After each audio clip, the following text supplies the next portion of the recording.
Sometimes life forces your hand when those meant to protect you become the ones you need protection from. The day I discovered my college fund had been drained to fund my brother's failed business ventures, I made a choice that would fracture our family forever. But truth has a way of demanding its moment, no matter how painful. For most of my childhood, before we jump back in, tell us where you're tuning in from, and if this story touches you, make sure you're subscribed. Because tomorrow, I've saved something extra special for you. I lived in the shadow of my older brother, Eric. 3 years my senior, he was the gravitational center of our family.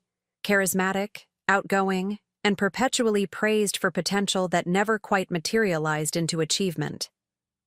My parents, Diane and Robert Turner, were middle-class suburbanites with prestigious aspirations.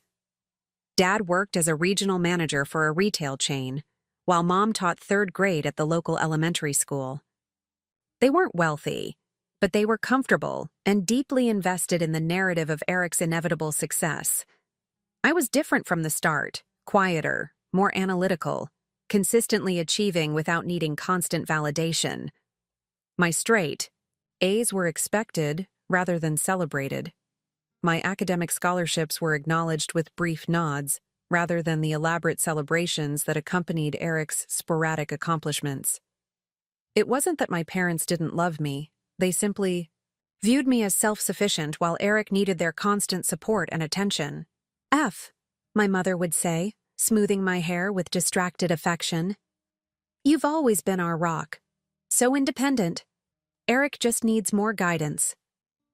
That guidance had, over the years, taken the form of 5 different college attempts, 3 entrepreneurial ventures, and countless bailouts from financial misadventures.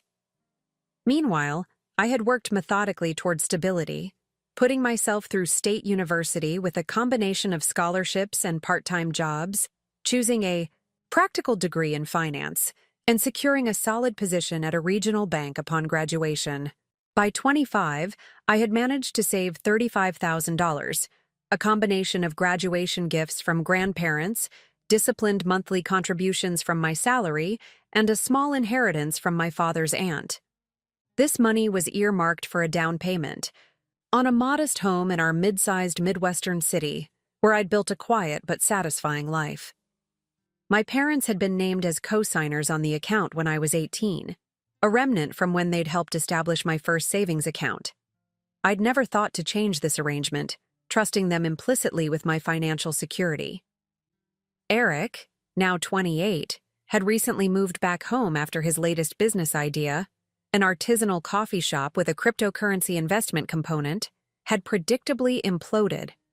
My parents welcomed him with their usual mix of concern and unconditional support, converting their home office into a bedroom and assuring him that real success takes time. I maintained a cordial relationship with my brother, though we'd grown increasingly distant as our lives diverged. He viewed my stable career choices with thinly veiled dismissal, while I struggled to hide my frustration with his perpetual state of ambitious unproductivity. Last spring, I began seriously house hunting. The market was competitive, but not impossible, and I'd found a small craftsman-style home just 15 minutes from my office. It needed cosmetic updates but was structurally sound, perfect for a first-time buyer with moderate savings and a willingness to invest sweat equity. The asking price was reasonable at $175,000, and with my saved down payment of $35,000, my mortgage payments would be comfortably within my budget. When I called the listing agent to schedule a second viewing, she was ecstatic. You're just in time. The sellers received another offer this morning, but they've always preferred your vision for the home. If you can come in with your pre-approval and down payment confirmation today, I think we can make this happen. I called my bank immediately to arrange for the necessary documentation, buzzing with the nervous excitement of a significant life step. This would be my first home. Tangible proof of years of disciplined saving and careful planning. I'm afraid there's a problem with the account you're referencing, said Natalie, the customer service representative, her voice carrying the careful neutrality of someone delivering unwelcome news. The balance is currently $764.23. That's impossible, I replied, certain there had been a mistake. There should be just over $35,000 in that account. I made a deposit last Friday. Let me check the transaction history, Natalie said. The line filled with the sound of rapid typing. Yes, I see the deposit you mentioned. However, there was a substantial withdrawal made 3 days ago. $3,500 was transferred to another account. The world seemed to tilt sideways. I didn't authorize any withdrawal, I said, my voice sounding distant even to my own ears. Who made this transfer? The withdrawal was authorized by Robert Turner, Natalie replied after a pause. As a co-signer, on the account, he has full withdrawal privileges. My father had emptied my savings account, the money I'd spent years accumulating, the future I'd been methodically building, without so much as a conversation. The betrayal was so enormous, so unexpected, that I couldn't immediately process. I need to see all the documentation for this transfer, I said, surprising myself with the steadiness of my voice. And I need to speak with a manager about removing my parents as co-signers immediately. Of course, Natalie replied. The branch on Maple Street is open until 5 today. Ask for Kevin Donnelly. He's the senior manager. I'll note in the system that you'll be coming in. I called in sick to work for the first time in 3 years, unable to focus on anything except the gaping hole where my financial security had been just days before. A terrible suspicion began forming, one that connected my vanished savings with Eric's sudden announcement the previous weekend that he'd found investors for his newest business concept, a food truck specializing in globally inspired grilled cheese sandwiches. The drive to my parents' house was a blur. When I arrived, my mother's car was in the driveway, but my father would still be at work. This wasn't a confrontation I'd planned, but the urgency of the situation propelled me forward with uncharacteristic boldness. Mom answered the door in gardening clothes, soil staining the knees of her jeans. Her smile faltered as she registered my expression. Sabrina, aren't you supposed to be at work, honey? Where's my money, Mom? The question came out low and direct, stripped of the carefully diplomatic tone I typically used with my parents. Her face did everything but speak the truth. Eyes, widening in momentary shock, then narrowing in defensiveness, cheeks flushing with what might have been shame or anger. She stepped back from the door, gesturing me inside with a forced casualness that confirmed my suspicions more thoroughly than words could have. I'm not sure what you're talking about, she said, leading me into the kitchen where she busied herself with the kettle. Tea? I'm talking about the $4,500 Dad withdrew from my account 3 days ago, I said, remaining standing as she performed the ritual of tea preparation with shaking hands. The money I've been saving for 7 years, the down payment for my house. Where is it? The kettle whistled, a piercing sound that filled the silence between us. Mom took her time turning off the burner, pouring water into a single mug, though I'd declined her offer. Your father and I have always done what's best for this family, she said finally, her back still turned to me. Sometimes that means making difficult decisions. Stealing isn't a difficult decision, Mom. It's a crime. The words felt sharp in my mouth, foreign and necessary. She turned then, her expression hardening into something I recognized from childhood confrontations. The immovable authority that had always silenced my objections and redirected attention to Eric's needs. Don't be dramatic, Sabrina. It's not stealing when it's family. Your name is on the account, but it's always been a family resource. Right now, Eric needs that resource more than you do. The casual dismissal of my years of work, of my dreams and plans, landed like a physical blow. You gave my savings to Eric? For another business scheme that will fail like all the others? Your brother has a real chance this time, she said, her voice taking on the familiar defensive enthusiasm she reserved for discussions of Eric's potential. The food truck market is expanding rapidly, and his concept is unique. The investors, were very impressed. But he needed to show significant personal investment to secure their participation. So you stole my money to make it look like he had personal savings he doesn't have? The pieces clicked into terrible place. You've used my money to lie to actual investors? We borrowed it, Mom corrected, her fingers white around her. Mine, once the business is established, of course we'll pay you back, with interest. But you've always been so responsible, so stable. You can postpone buying a house for a year or two. Eric needs this chance now. Preparing and narrating this story took us a lot of time, so if you are enjoying it, subscribe to our channel. It means a lot to us. Now back to the story. The kitchen I'd grown up in suddenly felt like alien territory. The woman before me, with her familiar gestures and expressions, seemed like a stranger wearing my mother's face. The fundamental unfairness of it all, that my brother's impulsivity was once again being rewarded while my stability was being punished, crystallized into a cold clarity I'd never experienced before. I'm going to the bank, I said, turning toward the door. I'm removing both you and Dad as co-signers on my accounts today. And if my money isn't returned by the end of the week, I'll be filing a police report for theft. Mom's mug clattered against the counter. You wouldn't. We're your parents, Sabrina. This is your brother's future we're talking about. And it was my future you stole, I replied, the calm in my voice surprising even me. I trusted you both, and you betrayed that trust without a second thought. If the situations were reversed, would you have taken Eric's money to help me? Her silence was enough. I left without looking back, the weight of this new reality settling over me like a heavy cloak. The family I thought I had, imperfect but ultimately loving, had been revealed as something else entirely.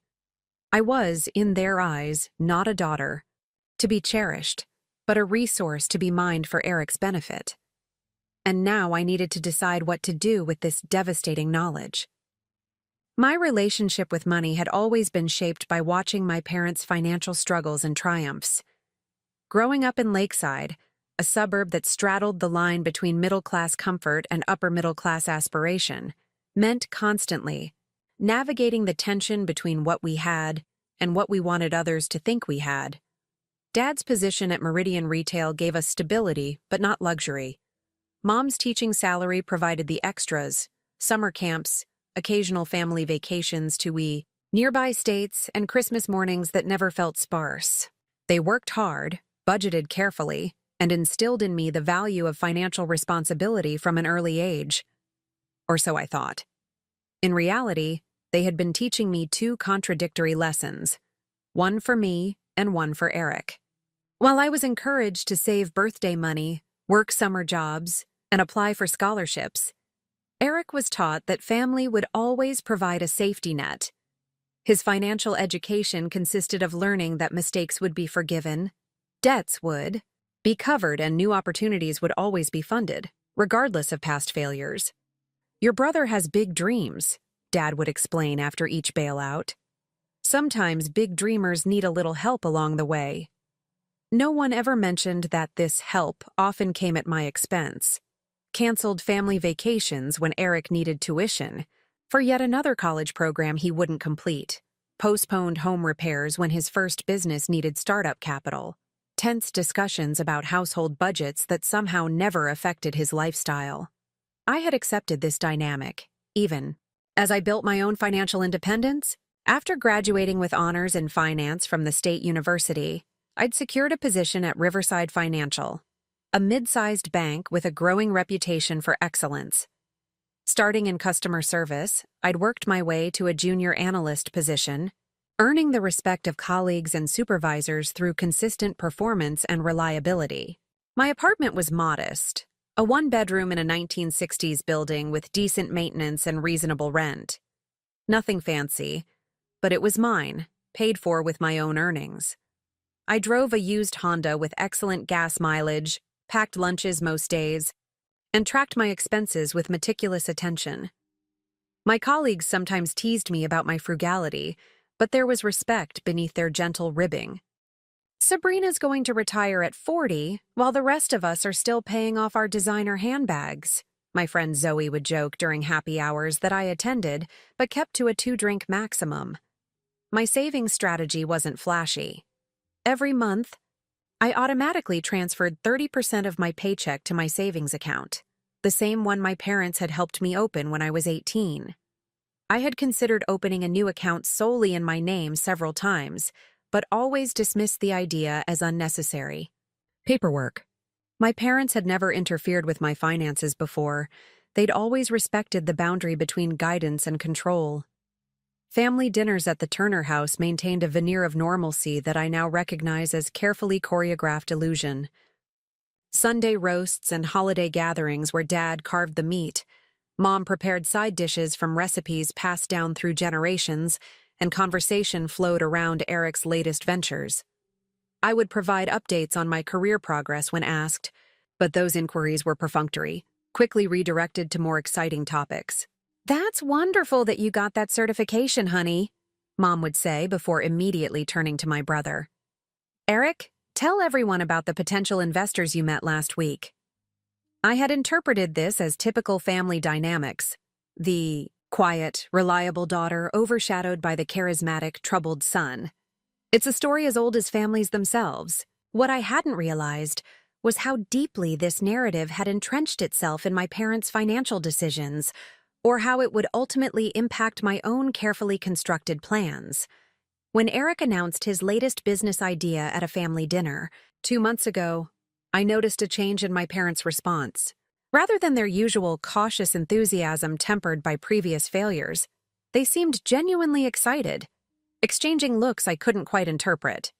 "A gourmet grilled cheese food truck," Eric explained, gesturing expansively as though mapping out his empire. "But with global influences, Japanese ingredients, Indian spices, Mediterranean flavors. Street food elevated but still accessible." "What makes this different from your other ventures?" I asked, trying to keep my tone neutral rather than skeptical. Eric grinned, unfazed by the implied criticism. "I've done my research this time, Sabrina. The food truck market in this area is growing by 15% annually. Overhead is low compared to a brick-and-mortar restaurant, and I've been developing recipes for months." My parents nodded along, Dad clapping Eric on the shoulder with palpable pride. "Your brother's been very methodical about this one. He's even taking a small business management course at the community college." This was new. Eric usually disdained formal education after his multiple failed college attempts, preferring to rely on what he called real-world experience and entrepreneurial instinct. "I've already identified ideal locations, researched permit requirements, and started conversations with potential investors," Eric continued. "I just need to finalize my business plan and secure the initial capital. The truck itself is the biggest expense. A good used one with the right equipment runs about $30,000. The figure made me flinch inwardly, thinking of how close it was to my own savings. But I pushed the thought away, assuming Eric was pursuing bank loans or crowdfunding like most startup food businesses. "How are you financing it?" I asked, genuinely curious about his approach. "Still working out the details," he replied vaguely, sharing another of those meaningful glances with our parents. "But I've got some promising leads."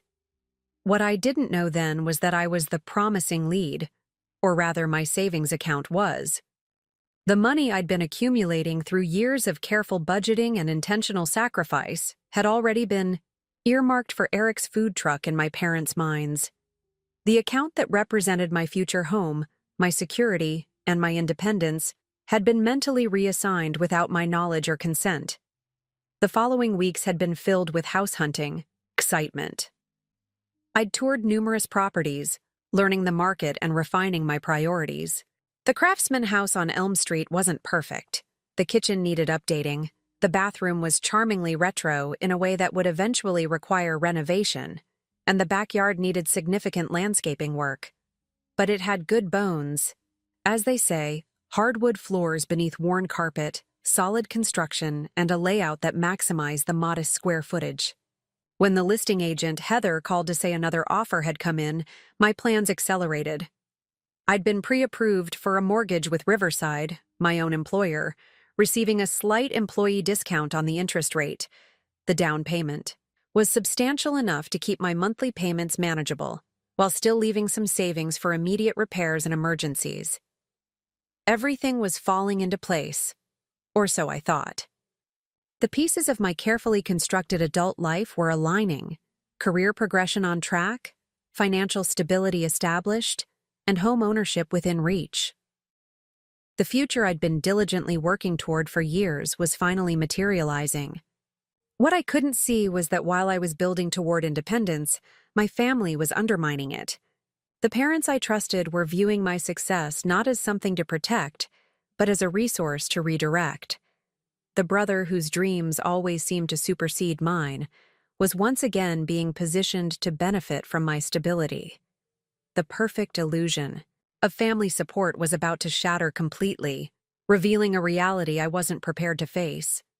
In the Turner family economy, my achievements existed primarily to underwrite Eric's aspirations. My savings wasn't really mine. It was a family fund waiting to be appropriated for the golden child's next venture. As I drove away from my childhood home after confronting my mother, the true scope of this betrayal began to crystallize. This wasn't just about $35,000, significant as that sum was. It was about a lifetime of being valued differently, of watching my contributions to family welfare being taken for granted, while Eric's potential was endlessly celebrated and financed. The bank branch on Maple Street represented more than just the location of my compromised savings account. It would be the place where I'd finally stand up for myself, where I'd demand recognition, not just of the theft, but of the pattern it represented. Kevin Donnelly, the senior manager Natalie had mentioned, would become an unwitting witness to the dismantling of the Turner family mythology. The story of the reliable daughter and the promising son that had shaped our dynamics for decades. What I didn't yet know was how this confrontation would reshape not just my financial future, but my understanding of family itself, and how the boundaries I established that day would ultimately benefit everyone involved, even those who initially viewed them as betrayal. The bank lobby of Riverside Financial's Maple Street branch had always felt like a second home. I'd spent countless lunch breaks there handling personal transactions, knew most of the tellers by name, and had occasionally helped elderly customers navigate the ATM while waiting in line. But that Wednesday afternoon, the familiar space felt alien, the polished marble floors too slick, the ambient lighting too harsh, the hushed professional conversations too loud in my hypersensitive state. "Ms. Turner, Kevin Donnelly is ready to see you now." The receptionist's voice pulled me from my spiraling thoughts. Kevin's office was tucked in the back corner of the branch, glass-walled but with privacy blinds that could be drawn for sensitive conversations. He rose as I entered, extending his hand with professional warmth. In his mid-50s, with salt and pepper hair and reading glasses perched on his nose, he projected the exact blend of authority and approachability that made for an effective bank manager. "Sabrina, good to see you, though I understand this isn't under the best circumstances." He gestured to the chair across from his desk. "Natalie mentioned there's an issue with your savings account?" "Someone emptied my account without my knowledge or permission," I said, settling into the chair and placing my bag beside me. "I need to understand exactly what happened and what my options are." Kevin nodded, turning to his computer screen. "Let me pull up your account information." His fingers moved efficiently over the keyboard, his expression professionally neutral until he accessed the relevant records. Then I saw it, a flicker of surprise quickly masked. "I see the transaction you're referring to. A wire transfer of $3,500 to an external account, authorized by Robert Turner." "My father," I confirmed, my voice steadier than I expected. "He's a co-signer on the account. It was set up that way when I was 18. But he made this transfer without consulting me, and I need to know if there's any way to reverse it." Kevin leaned back slightly, considering his words carefully. Co-signers on an account have equal legal access to the funds, Sabrina.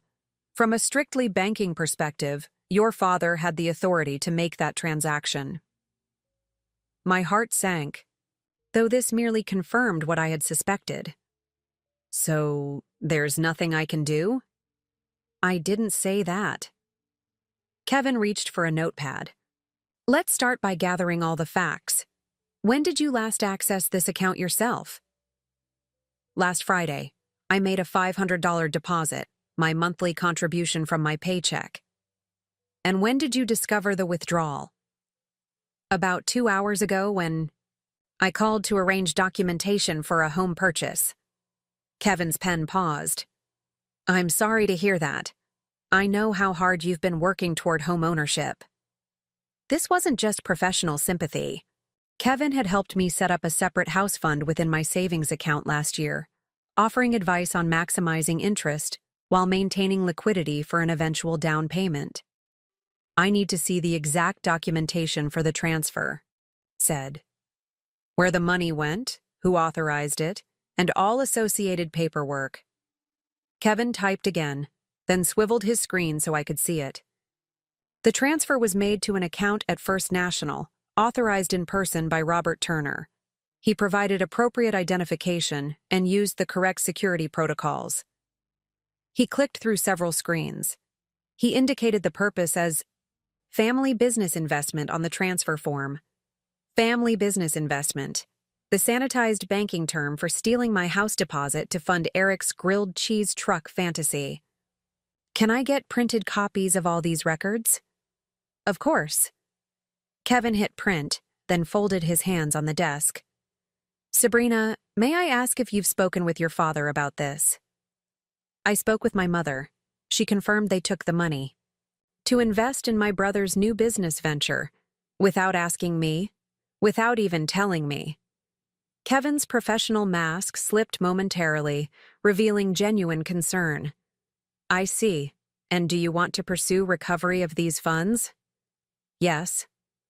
The certainty in my voice surprised even me. I want my money back. Then there are several routes we could take. Kevin reached for a folder in his desk drawer. Since your father is a legal co-signer, this isn't technically bank fraud from our perspective. However, if you believe the funds were appropriated under false pretenses or against previously established agreements, you could pursue civil action. Civil action, suing my own parents. The concept should have been unthinkable, yet here I was, calmly discussing it with my bank manager. First, though, Kevin continued, I'd suggest removing your parents as co-signers on any remaining accounts to prevent further withdrawals. We can do that immediately. Yes, please. I reached for my wallet, extracting my ID. And I want to open a new account solely in my name to transfer whatever remains in the original account. Kevin nodded, reaching for a new account application form. As he began the paperwork, a notification sounded on his computer. He glanced at the screen, then back at me, his expression subtly changing. It appears there's been another development with your account. He turned the monitor so I could see. A second transfer was attempted 15 minutes ago, another $500 withdrawal, again by Robert Turner. My stomach clenched. Attempted? Yes, it was flagged by our system because it would have brought the account below the minimum balance requirement. The transaction is pending approval from a manager. He looked at me directly. As the primary account holder, would you like to approve or deny this transaction? The realization hit me like a physical blow. They were going to take it all. The initial $4,500 hadn't been enough. Now they were coming back for the meager remainder. This wasn't a one-time desperate measure. It was the beginning of a complete financial draining. Deny it, I said, my voice hardening. And please expedite removing them from my accounts. Kevin nodded, typing quickly to reject the transaction. I'll process this as urgent. In the meantime, he hesitated, then reached into his desk drawer, extracting a business card. This is Vanessa Lopez. She's an attorney who specializes in financial disputes, including family financial situations. I can't officially recommend legal action, but if you're considering that route, she's excellent. I took the card, noticing it had Kevin's personal cell number handwritten on the back. This went beyond professional banking assistance. It was human recognition of the betrayal I was experiencing. As Kevin processed the paperwork to secure what remained of my finances, I felt a strange calm settling over me. The shock was receding, replaced by clarity and purpose. I was going to fight for my money, not just because of the amount, substantial as it was, but because of what it represented. "There's one more thing," I said as Kevin finished the forms. "I need records of all account activity for the past year, including any inquiries or unsuccessful access attempts." Kevin looked up, understanding dawning in his eyes. "You think this might have been planned for some time?" "I think I need to know exactly when my parents started viewing my savings as available funds for my brother's use." He nodded, typing rapidly. "I'll have that for you momentarily." The printer behind his desk whirred to life, producing several pages of account activity logs. Kevin collected them, scanning briefly before passing them to me. "There," he said, pointing to an IA. "Entry dated 3 months earlier. It appears there was an account balance inquiry from your father on February 12th, and another on March 5th. The withdrawal didn't happen until this week, but they were checking your balance well before that. 3 months. While I was working, overtime, contributing faithfully to my savings, and beginning to house hunt, my parents had already been eyeing my account as a solution to Eric's financial needs. The betrayal wasn't impulsive. It was calculated, deliberate, and premeditated." As I studied the documents, another entry caught my eye. "What's this failed transfer attempt from 2 weeks ago?" Kevin peered at the record I was indicating. "It appears your father attempted a smaller withdrawal, $5,000, but the transaction was canceled before completion." "By whom?" "By the initiator. Your father started the process but didn't complete it." A test run, I realized, or perhaps a moment of conscience quickly overcome by Eric's needs. "There's something else you should see," Kevin said, pulling up another screen. "Your savings account isn't the only one they have access to." He showed me a list of accounts associated with my Social Security number. "You have a secondary checking account and an investment account they're also co-signed on." My heart sank further. The checking account was minimal, my fun money that rarely exceeded $1,000, but the investment account contained stock gifts from my grandparents and the modest portfolio I'd been building since college. Not as substantial as my house fund, but still representing years of disciplined investing. "We need to secure those immediately," I said, fighting to keep my voice level. Kevin was already typing. "I'm placing temporary holds on both accounts pending formal removal of the cosigners. We'll need to complete separate paperwork for each, but this will prevent any withdrawals for the next 48 hours. As I watched him implement these protections, a new notification appeared on his screen. Kevin stilled, his expression shifting to something I couldn't quite read. "Your father is currently at the First Street branch," he said quietly. "He's attempting to liquidate your investment account." The timing couldn't be coincidence. My mother must have called my father immediately after our confrontation, warning him that I'd discovered the initial theft. Rather than returning my money, they were accelerating their appropriation of my assets. "Can you stop it?" My voice had fallen to a whisper. "I already have," Kevin confirmed. "The hold is in place. The branch manager is informing him now that the transaction cannot be processed." I could picture my father's face, the authority figure of my childhood, the man whose approval I'd sought through years of academic achievement and financial responsibility, reddening with frustration as he was denied access to my investments. Would he feel shame, anger, entitlement? I couldn't predict anymore. The father I thought I knew wouldn't have stolen from me in the first place. When will the co-signer removal be complete? I asked, gathering the printed records into my bag. I'll process it personally within the hour, Kevin promised. Though I should warn you, your parents will receive automatic notification once they're removed from the accounts.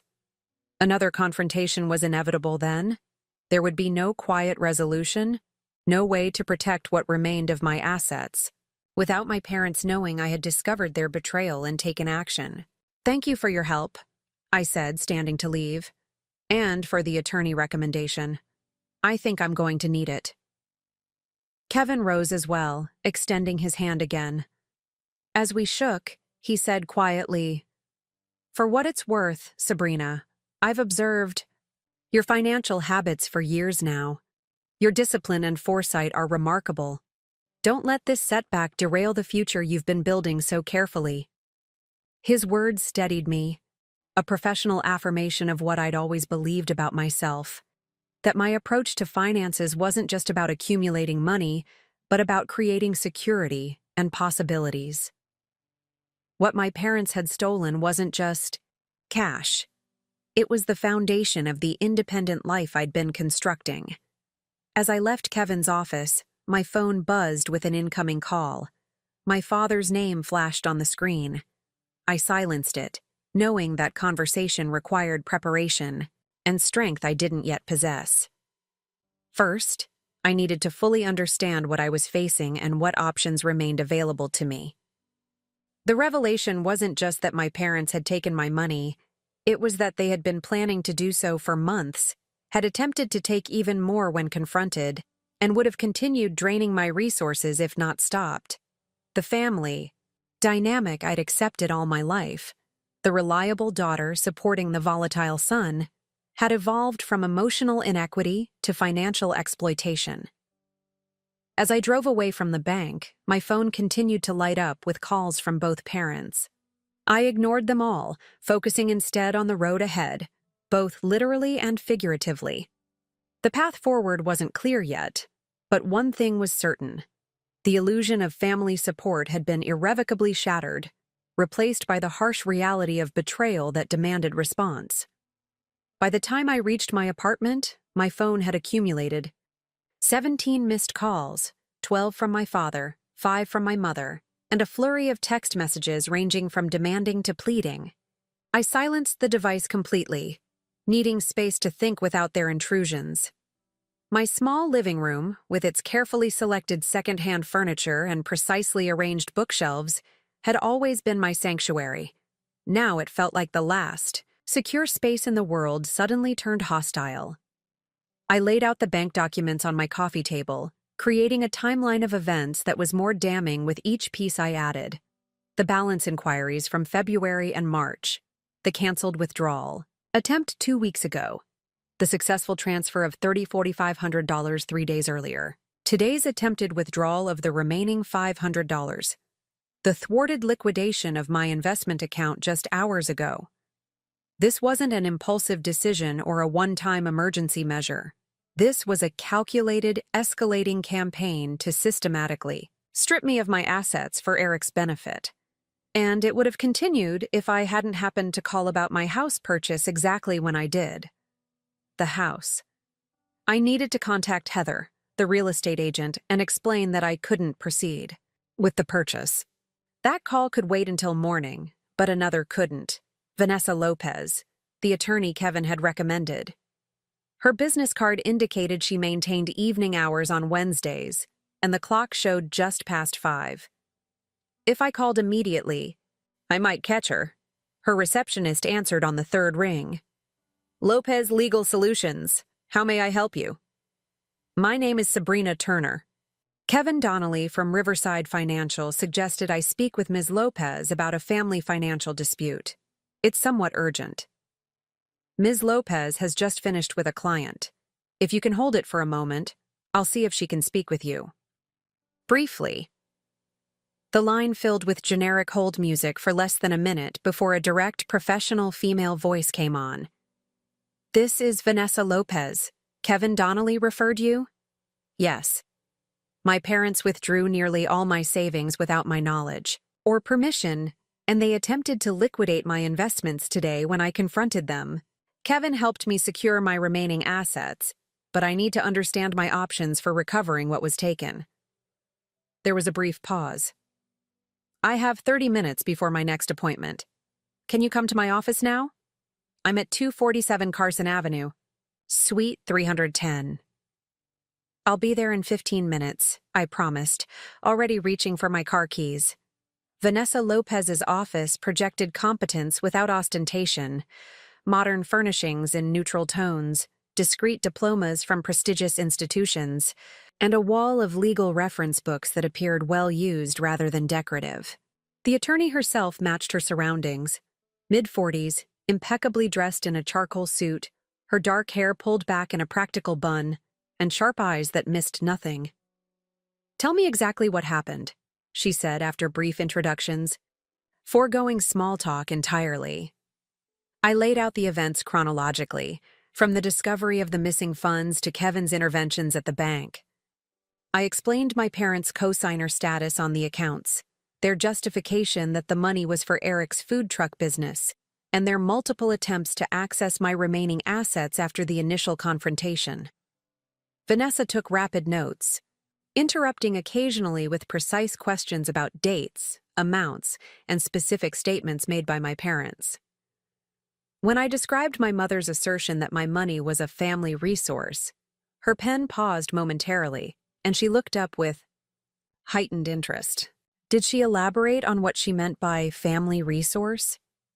She said it wasn't stealing because it was family, and that the account had always been intended for family use even though it was in my name.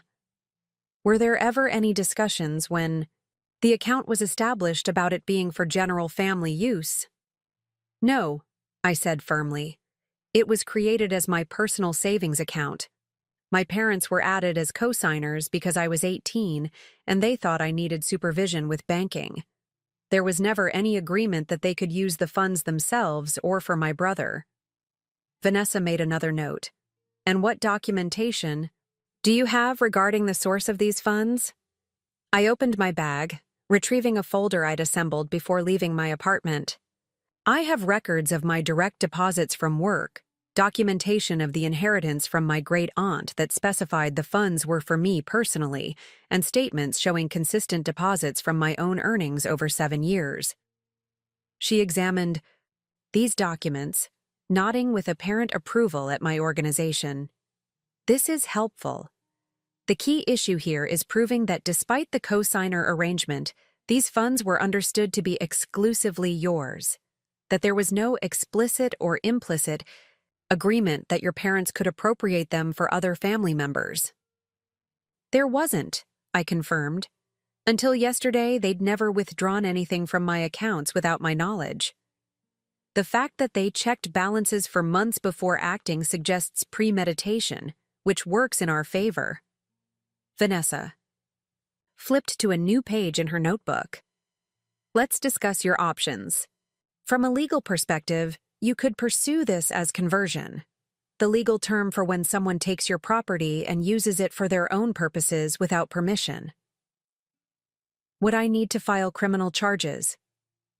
The thought of my parents facing arrest still felt extreme despite everything. Not necessarily.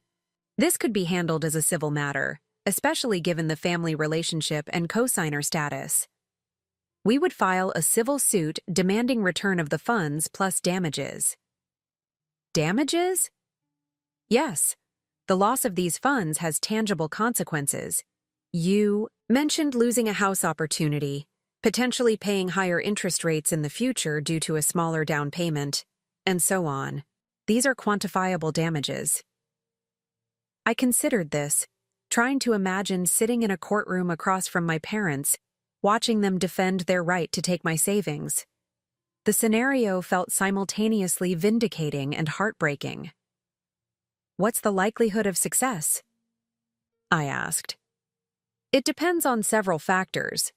The fact that they were legal co-signers complicates matters, but doesn't make recovery impossible. Their statements about your money being a family resource without prior agreement weakens their position. The escalating pattern of withdrawals suggests they knew you wouldn't approve, which further undermines any claim that this was an authorized use of funds. She tapped her pen thoughtfully. Before proceeding with litigation, however, I'd recommend a formal demand letter. What would that entail? I would send an official legal communication outlining the facts of the situation, the legal basis for your claim, and a clear demand for return of the funds by a specific date. It establishes that you're serious about pursuing this matter and often prompts resolution without court involvement. And if they ignore it? Then we proceed with filing a civil case. Vanessa leaned forward slightly. Sabrina, I should warn you that family financial disputes are rarely just about money. They tend to expose and exacerbate underlying relationship dynamics. Are you prepared for potential estrangement from your parents over this? The question landed heavily. Was I? The betrayal had already fundamentally altered how I viewed my family. Could that relationship be salvaged regardless of how this financial matter resolved? I wasn't sure. I need to stand up for myself, I said finally. If that damages our relationship, then it was already built on a foundation that couldn't last. Vanessa nodded, seemingly satisfied with my response. There's another angle we should consider. You mentioned your brother's business venture, a food truck he's seeking investors for? Yes, that's what they took the money for, to show he had personal investment capital to attract other investors. If your parents represented these funds as your brother's personal investment to third parties, that potentially constitutes fraud against those investors. They're being misled about your brother's financial stake and commitment. This perspective hadn't occurred to me. So there could be legal issues beyond just my parents taking my money? Potentially, yes. If other people invest based on misrepresentations about your brother's personal financial commitment, they could have their own claims against him and possibly your parents as facilitators. Vanessa made another note. Do you know who these potential investors are? No, but I could probably find out. Eric tends to post about his business ventures on social media. That information might be useful leverage in our demand letter. Your parents may be more responsive if they understand this isn't just about returning your money. It's about preventing potential fraud charges related to investor misrepresentation. The stakes were escalating beyond what I'd initially imagined. This wasn't just about recovering my savings. It was about stopping a potentially fraudulent investment scheme before others were harmed. The realization added moral weight to my pursuit. What do I do about their attempts to contact me? I asked, thinking of my silenced phone. They've been calling and texting constantly since the bank notified them about the account changes. Limited, documented communication is best. I'd suggest sending a single text message stating that you're pursuing legal counsel regarding the unauthorized withdrawal of your funds and that all further communication should go through your attorney. Vanessa handed me her business card. Include my contact information. This establishes boundaries and prevents them from trying to manipulate you directly. I nodded, tucking the card carefully into my wallet. And what about my brother? He's been calling too. Same approach. Unless you have reason to believe he wasn't aware of where this money came from? I considered this. I'm not certain what he knows. My mother indicated they presented it as a family decision to support his business, but I don't know if they explicitly told him they took it from my account without permission. Then I'd maintain the same boundary with him until we clarify his involvement. If he was complicit in appropriating your funds knowing they weren't willingly given, he's part of the problem. If he was misled about the source, that's a separate conversation for later. This felt like the right approach. Clear boundaries while I gathered more information and pursued legal remedies. I had spent years being the accommodating daughter, the one who didn't make waves, who accepted the family's prioritization of Eric's needs. That pattern couldn't continue if I wanted to rebuild my financial security and self-respect. What should I do next? I asked, feeling more centered than I had since discovering the theft. I'll draft a demand letter immediately, Vanessa said. checking her calendar. I can have it ready for review by tomorrow afternoon. In the meantime, I suggest you document everything.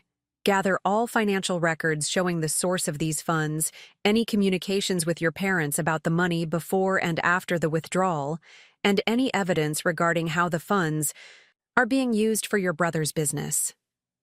I'll start tonight, I promised. Also, secure any other assets or accounts they might have access to. Not just financial accounts, but things like shared storage units, safe deposit boxes, or valuable possessions kept at their home. I hadn't considered this angle. My grandmother's jewelry is still at their house in my old bedroom closet, and some savings bonds my grandfather gave me. Retrieve those as soon as possible, preferably with a neutral third party present too. Witness. Don't go alone, and don't go when only one parent is home. Having a witness reduces the risk of confrontation and provides documentation of what you removed and when.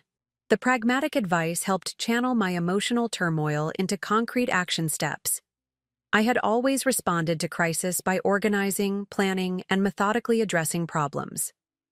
This situation, though more personal and painful than any I'd faced before, could be approached with the same strategic mindset.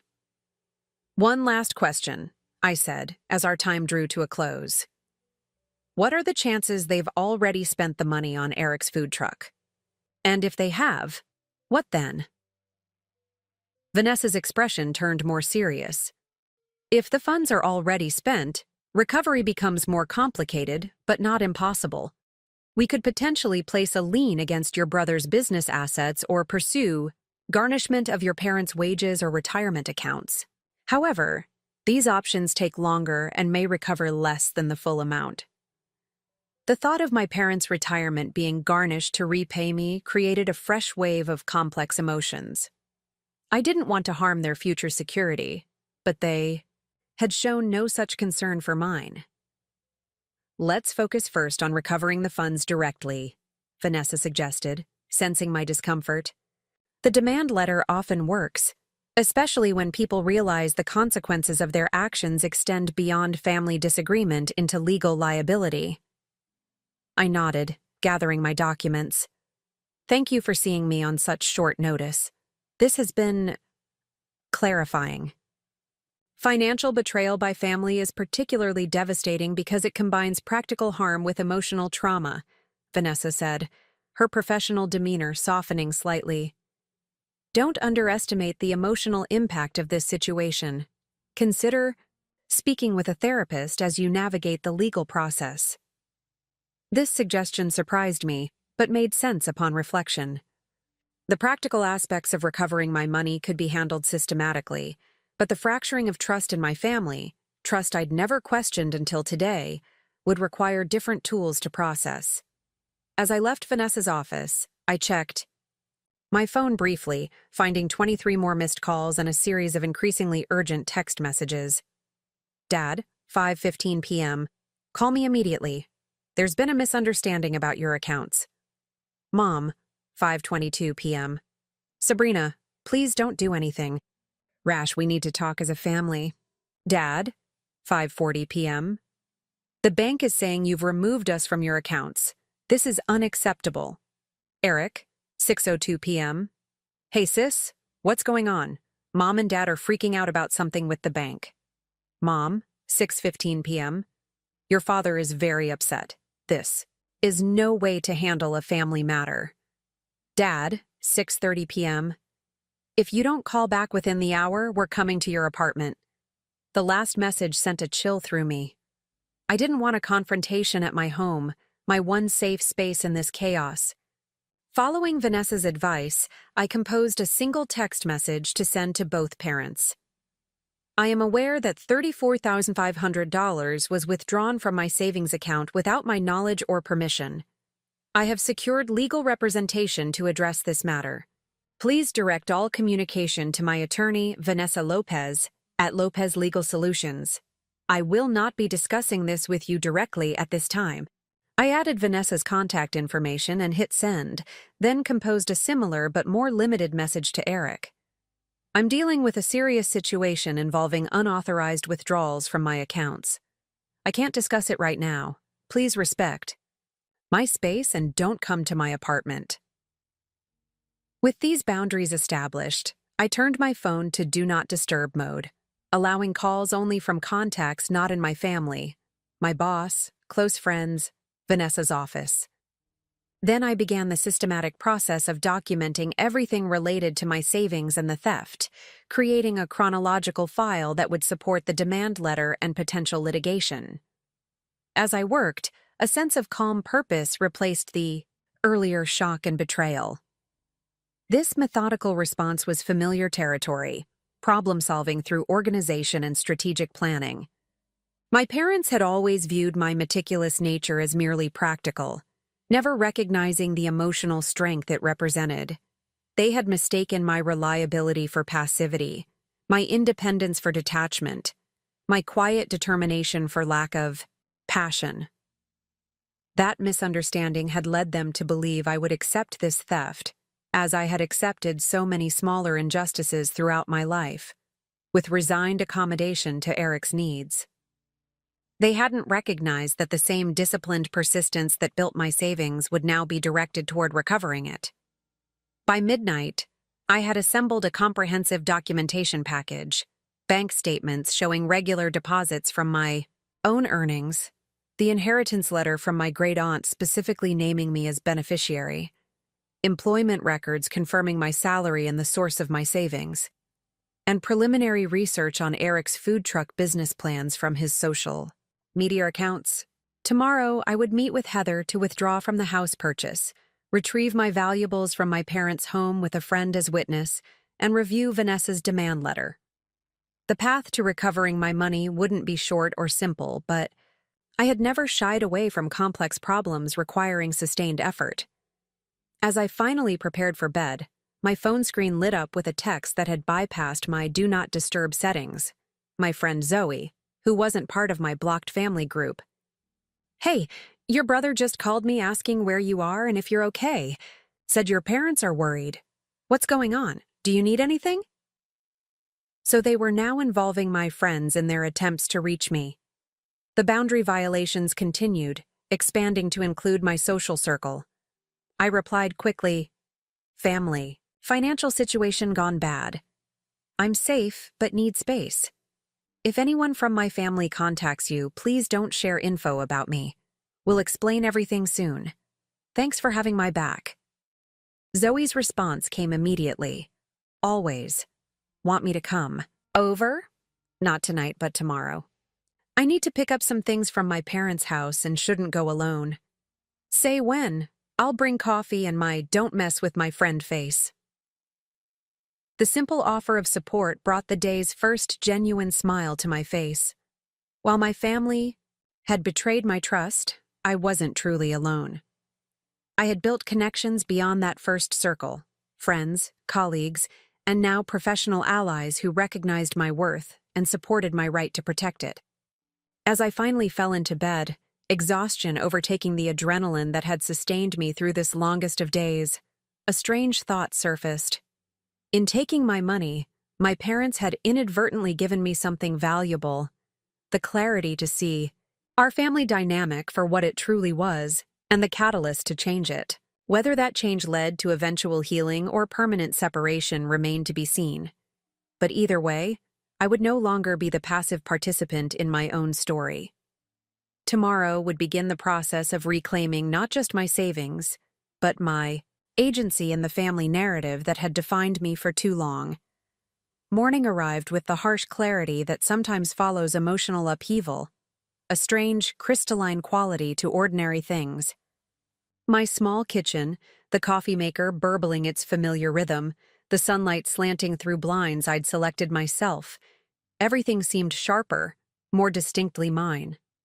I checked my phone cautiously. The expected barrage of messages had continued overnight. 14 texts and 11 missed calls. Most were from my parents, with increasing urgency and shifting emotional tactics. Anger giving way to concern, then to guilt, then back to indignation. 2 were from Eric, his tone confused rather than accusatory. "What's going on? Mom and Dad won't tell me exactly what happened with your money. Did they really take your savings? Call me." And then, sent at 2:14 a.m. "Whatever they did, I'm sorry. I didn't know." I couldn't process Eric's role in this situation yet. His claim of ignorance might be genuine, or it might be another manipulation in the family pattern. Either way, maintaining boundaries with all of them remained my priority. The most important notification wasn't a call or text, but an email from Vanessa Lopez, sent at 6:42 a.m. "Draft demand letter attached for your review. Can meet at 11 Bauer to discuss and finalize. Please confirm." I replied immediately, confirming the appointment, then opened the attachment. Reading Vanessa's formal, precise language describing my parents' actions was jarring. The emotional family drama translated into dispassionate legal terms. "This letter constitutes formal demand for the immediate return of $4,500 unlawfully, converted from Ms. Turner's savings account on April 17th. These funds, accumulated through Ms. Turner's personal earnings and designated inheritance, were withdrawn without authorization or consent and appropriated for purposes contrary to the account holder's interests." The document continued, outlining the timeline of withdrawals, the evidence of premeditation, and the potential consequences if the funds weren't returned within 5 business days, including civil litigation, potential fraud implications regarding investor misrepresentation, and the pursuit of additional damages related to my lost housing opportunity. Seeing my personal betrayal articulated as a legal case transformed something inside me. What my parents had done wasn't just a family disagreement or a misunderstanding about shared resources. It was conversion, a civil wrong with specific remedies under law. My hurt feelings weren't just emotional sensitivity. They were the natural response to an actionable offense. This reframing shifted my perception of myself in this situation. I wasn't being difficult or ungenerous by demanding my money back. I wasn't betraying family loyalty by involving legal counsel. I was responding appropriately to a genuine injustice, one that would be recognized as such by objective third parties. As I prepared for my 9:00 a.m. meeting with Heather, the real estate agent, I chose my outfit with unusual deliberation. A tailored charcoal pantsuit I typically reserved for important presentations at work, paired with low heels and minimal jewelry. I needed to project composure and professionalism while explaining why I was withdrawing my offer on the house. Heather's office was decorated with framed photos of smiling clients holding house keys in front of their new homes, images of the milestone I'd been working toward before my parents' betrayal. I pushed aside the twinge of regret and focused on the practical matter at hand. "I'm afraid I need to withdraw my offer on the Elm Street property," I said after brief pleasantries. Heather's disappointment was evident but professional. "May I ask what changed?" The sellers were very close to accepting. "There's been an unexpected financial situation." I hesitated, then decided that a simplified version of the truth would be more convincing than a vague excuse. "A significant portion of my down payment was withdrawn from my account without my authorization. I'm working to recover the funds, but that won't happen in time for this purchase." Heather's expression shifted from disappointment to concern. "I'm so sorry, Sabrina. That sounds extremely stressful." "It is. I'm handling it, but I won't be in a position to buy a house for at least several months, possibly longer." "I understand completely." She reached for a form on her desk.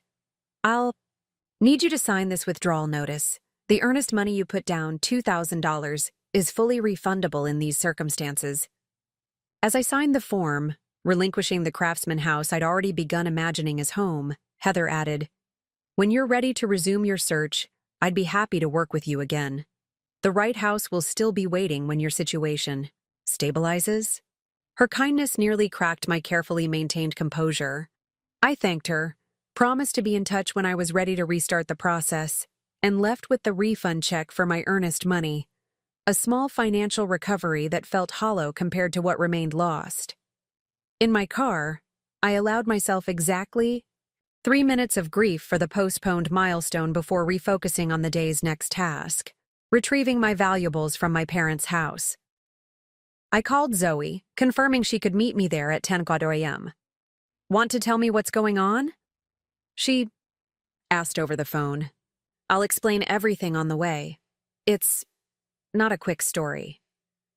I cleared my whole morning. Whatever you need. I arrived at our meeting point, a coffee shop 2 blocks from my parents' house, 15 minutes early. The short wait gave me time to formulate exactly what I would say and do if my parents were home. I didn't want confrontation, but I needed to be prepared for it. Zoe arrived with her typical punctuality, sliding into the seat across from me with a concerned expression. You look like you haven't slept. What happened?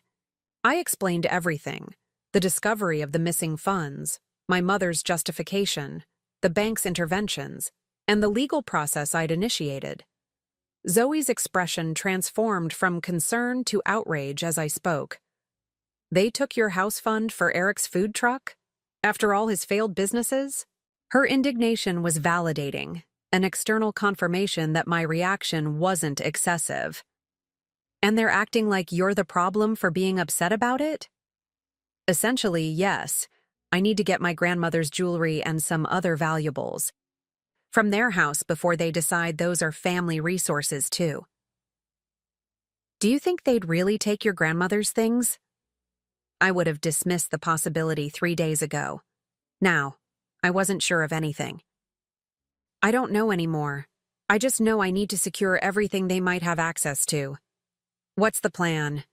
Zoe shifted into practical mode, something I'd always appreciated about her friendship. We go together.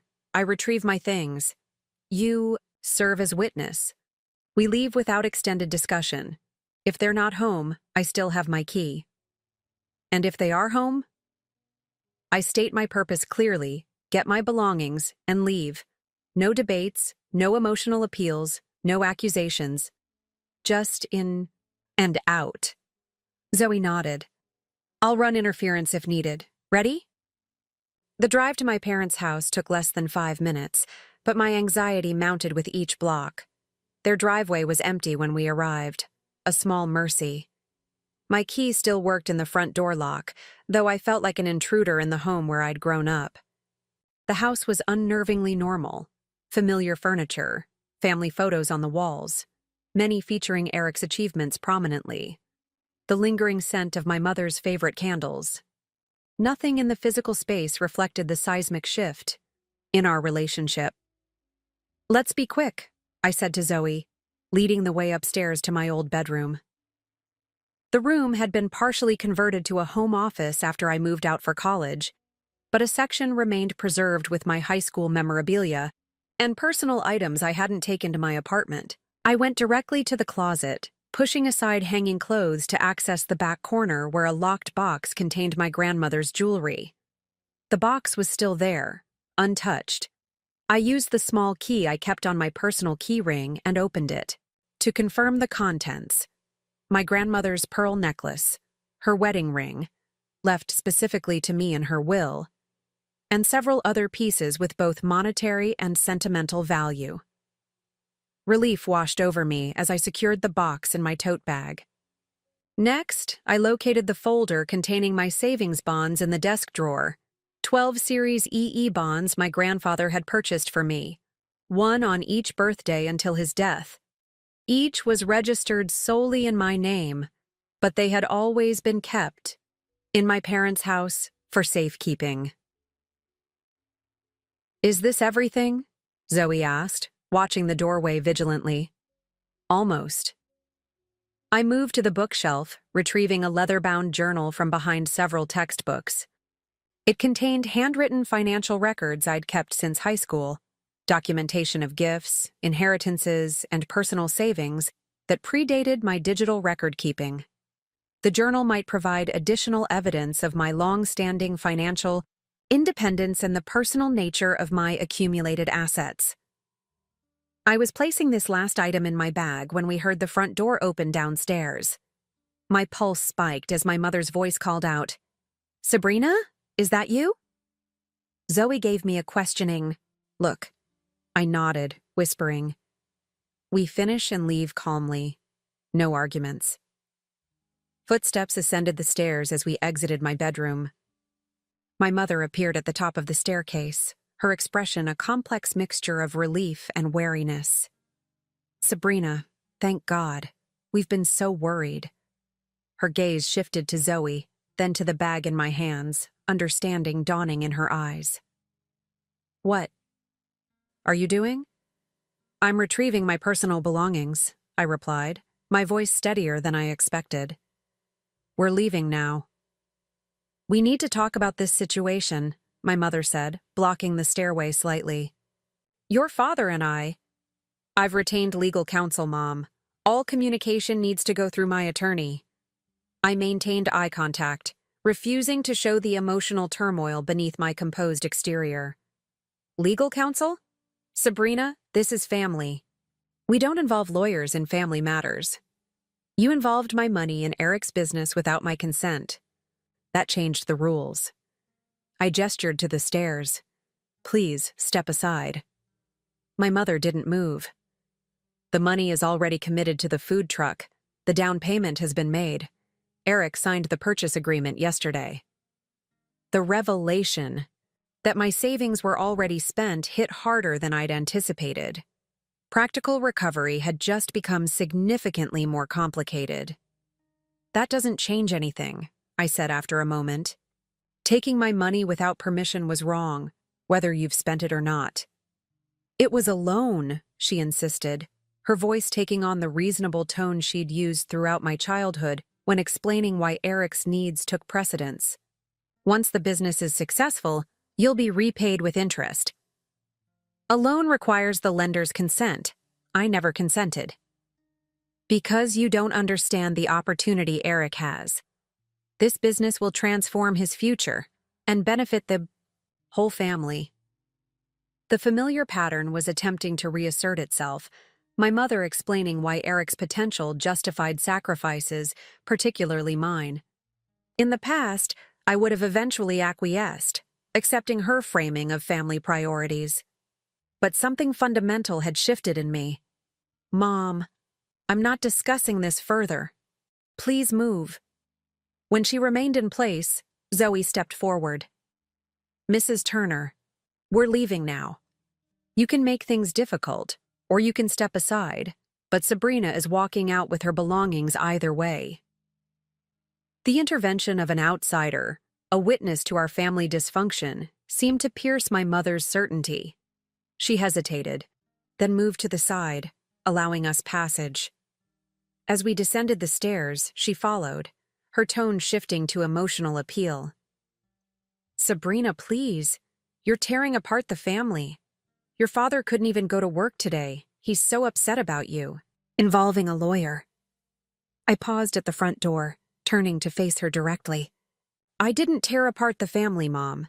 You and Dad did that when you decided my financial security was less important than Eric's latest venture. I trusted you, and you betrayed that trust. We're your parents. Everything we've ever done has been for your benefit." "No," I interrupted, the word quiet but definitive. "Much of what you've done has been for Eric's benefit, often at my expense. I accepted that emotional imbalance for years, but I won't accept theft." My mother's face flushed. "It wasn't theft. You've always been so dramatic about taking. Someone's money without permission is theft, regardless of your relationship to them. The fact that you can't acknowledge that shows why legal intervention is necessary." I opened the door, stepping onto the porch with Zoe beside me. "The demand letter will arrive tomorrow. I suggest you and Dad read it carefully." As we walked to my car, my mother called after us. "Eric had nothing to do with this decision. Don't punish him for our mistake." I didn't respond or look back, but her words registered. This was the first acknowledgement, however indirect, that taking my money had been a mistake. It wasn't an apology or an offer of restitution, but it was a crack in the absolute righteousness they had initially projected. In the car, Zoe waited. until we had driven several blocks before speaking. That was intense. Are you okay? Not really, I admitted, the composed facade beginning to crack now that we were safely away. But I will be. Your mom trying to guilt you about tearing apart the family was classic manipulation. It's always worked before, I said quietly. I've always been the one who smooths things over, who accommodates, who doesn't make waves. What's different this time? I considered the question carefully, trying to identify the precise moment when my lifelong pattern of acquiescence had broken. I finally recognized that their behavior wasn't just unfair. It was wrong. Objectively, legally wrong. And continuing to accommodate it would make me complicit in my own mistreatment. Zoe nodded. Self-respect looks good on you, Sabrina. For what it's worth, I'm proud of you. Her simple affirmation brought unexpected tears to my eyes, not of sadness but of recognition. I had spent so many years seeking approval and validation from parents who consistently prioritized my brother that this straightforward acknowledgement of my worth from a friend felt revolutionary. As we approached my apartment building, Zoe asked, "What's next?" "Meeting with my attorney at 11 to finalize the demand letter. Then work this afternoon. I can't afford to take another day off, especially now." "Want me to come to the lawyer meeting?" "No, but thank you. I need to handle that part myself." Zoe squeezed my arm before I exited the car. "Call me tonight? Let me know how it goes?" "I will." I gathered my retrieved belongings, feeling their weight, both physical and symbolic. "Thanks for being my witness today." "Anytime. That's what friends are for, especially when family fails you." As I carried my grandmother's jewelry box and childhood financial records into my apartment, I felt a shift solidifying within me. The initial shock and betrayal were transforming into something else, a clear-eyed determination to establish new boundaries and expectations, to demand respect rather than hoping for it. The Sabrina who had trusted her parents implicitly with her financial security, who had accepted the role of reliable daughter who never required attention or advocacy, was gone. In her place was emerging someone stronger, someone willing to fight for herself with the same dedication she'd always shown in building her careful, stable life. This transformation wasn't just about recovering money, though that remained a practical necessity. It was about recognizing my own worth, not as the responsible one in relation to Eric's chaos, but as a person deserving of basic respect and honesty. It was about refusing to remain in a family system that functioned by exploiting my reliability and diminishing my needs. When I left for my meeting with Vanessa an hour later, I carried this new self-perception with me, a shield against the guilt and manipulation that had always pulled me back into damaging family patterns. For the first time, I was placing my own well-being at the center of my decisions, without apology or hesitation. The demand letter would be delivered tomorrow, marking the formal beginning of my stand against financial exploitation. But the true beginning had already occurred. In the moment I decided that my savings, my future, and my boundaries mattered enough to defend, regardless of the emotional cost or family fallout. I reviewed my professional documentation on the matter, updated my personal financial records, and practiced what I would say to my supervisor, Diane Myers, about the situation. Monday morning, I arrived at work 30 minutes early, requesting a brief meeting with Diane before our regular department check-in. Her office door was open, and she waved me in with her usual friendly efficiency. "Sabrina, good morning. What can I help you with?" "I need to make you aware of a personal situation that might affect the workplace," I began, maintaining my professional demeanor despite my discomfort. "My family has scheduled a business meeting here tomorrow without my knowledge, and it involves a financial matter that's currently under legal dispute." Diane's expression shifted from casual interest to focused concern. "I'm listening." I provided a concise, factual summary of the situation, the unauthorized withdrawal, my legal response, and the upcoming investors' meeting for Eric's food truck business. I emphasized that the funds being represented as Eric's business investment had been taken from my account without permission, potentially constituting fraud against any new investors. My attorney is notifying the bank's legal department today, I concluded. I wanted to ensure you heard this directly from me first, as it might create some awkward dynamics tomorrow. Diane leaned back in her chair, processing this information. I appreciate your transparency, Sabrina. This sounds like an extremely difficult personal situation. It is, but I'm handling it. My primary concern is maintaining professional boundaries while this resolves. Understandably. She made a quick note on her desk calendar. The small business investment meetings are typically held in Conference Room B on the second floor. They're organized through our commercial division, not directly connected to our department. This was a small relief. At least the meeting wouldn't be happening directly in my work area. Still, Diane continued, this creates a complex situation. Have you considered taking tomorrow off? Not because you've done anything wrong, she added quickly, but to give yourself some space from what might become an uncomfortable confrontation. I had considered it but dismissed the idea.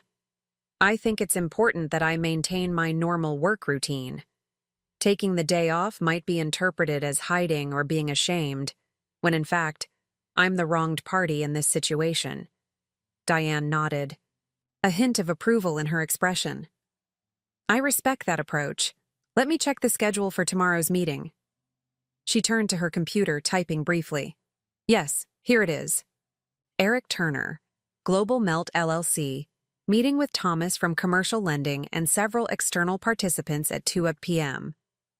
Thomas was our senior commercial lending officer, known for his meticulous approach to small business financing. He would definitely want to know about any potential issues with investment funds being presented. Riverside takes financial transparency very seriously, Diane said, her tone becoming more formal. I'll speak with Thomas directly after our legal department has been notified. Any misrepresentation of funds would typically result in immediate cancellation of such a meeting. That decision, that transformation from accommodating daughter to self-advocating individual, would prove more valuable in the long run than even the $35,000 I was fighting to recover.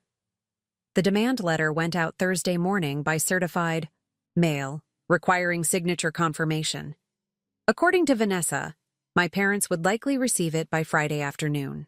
The 5-day compliance period would begin upon delivery, giving them until the following Wednesday to return my money before further legal action commenced. I had expected this waiting period to feel paralyzing, but instead, I found myself unusually focused and productive. At work on Thursday and Friday, I channeled my emotional energy into completing a complex analysis project ahead of schedule, earning appreciative comments from my supervisor. The precision and order of financial analysis provided a comforting contrast to the chaos of my personal situation. By Friday evening, my phone indicated that the certified letter had been delivered and signed for by my father. The expected barrage of calls and texts followed, but I maintained my boundary, responding to each with the same simple message: please direct all communication to my attorney. Saturday morning brought unexpected information via social media. Eric had posted proudly about his food truck purchase, including photos of the vehicle, a gleaming white truck with Global Melt emblazoned on the side in vibrant lettering. The caption read, "Dreams becoming reality. So excited to announce that Global Melt is officially happening. Secured the perfect truck with state-of-the-art kitchen equipment and unique features that will set us apart in the food truck scene. Huge thanks to my amazing family for believing in this vision and making it possible with their support." First investors meeting on Tuesday at Riverside Bank, taking this to the next level. Entrepreneur, Juck Food Truck Life, Juck Global Fusion, Juck's Grilled Cheese. The post included several interior photos of expensive-looking equipment and a shot of Eric grinning widely beside the truck, keys in hand. My money, all $34,500 of it, was clearly visible in this tangible form. More concerning was the mention of an investors' meeting at Riverside Bank, my own employer. I immediately forwarded screenshots to Vanessa, adding, "My brother has scheduled an investors' meeting at my workplace on Tuesday. This seems like a direct attempt to pressure me through my professional connections. How should I handle this?" Her response came quickly. "This is inappropriate but strategic timing on their part. The meeting location is likely deliberate, given your employment there. Document everything, but don't engage directly. I'll adjust our timeline and approach accordingly." A follow-up email arrived 30 minutes later. "Upon further consideration, this investors' meeting presents both a challenge and an opportunity. If your brother is representing your stolen funds as his own investment to potential investors, this constitutes fraud. Such misrepresentation in a formal investment context elevates the seriousness of the situation. I suggest modifying our approach. Rather than waiting for the full 5-day period to elapse, we could send formal notification to Riverside Bank's legal department, informing them that funds being represented as Eric Turner's investment capital are, in fact, misappropriated from your account without consent. This would force the bank to postpone any investment facilitation pending resolution of the dispute. While this would bring the matter into your workplace environment, it would also prevent further financial entanglement with innocent third-party investors. Please advise if you wish to proceed with this approach." The prospect of my family drama spilling into my professional space was deeply uncomfortable. I had always maintained strict separation between my personal and work lives, rarely discussing family matters with colleagues. Now that boundary was at risk of collapsing completely. Yet Vanessa's point about protecting potential investors from fraud was compelling. My parents' actions were no longer affecting just me. They were potentially drawing others into a financial misrepresentation that could have serious consequences. After careful consideration, I replied, "Let's proceed with notifying the bank's legal department. I'll also alert my direct supervisor on Monday about the situation to ensure there's no misunderstanding about my own involvement."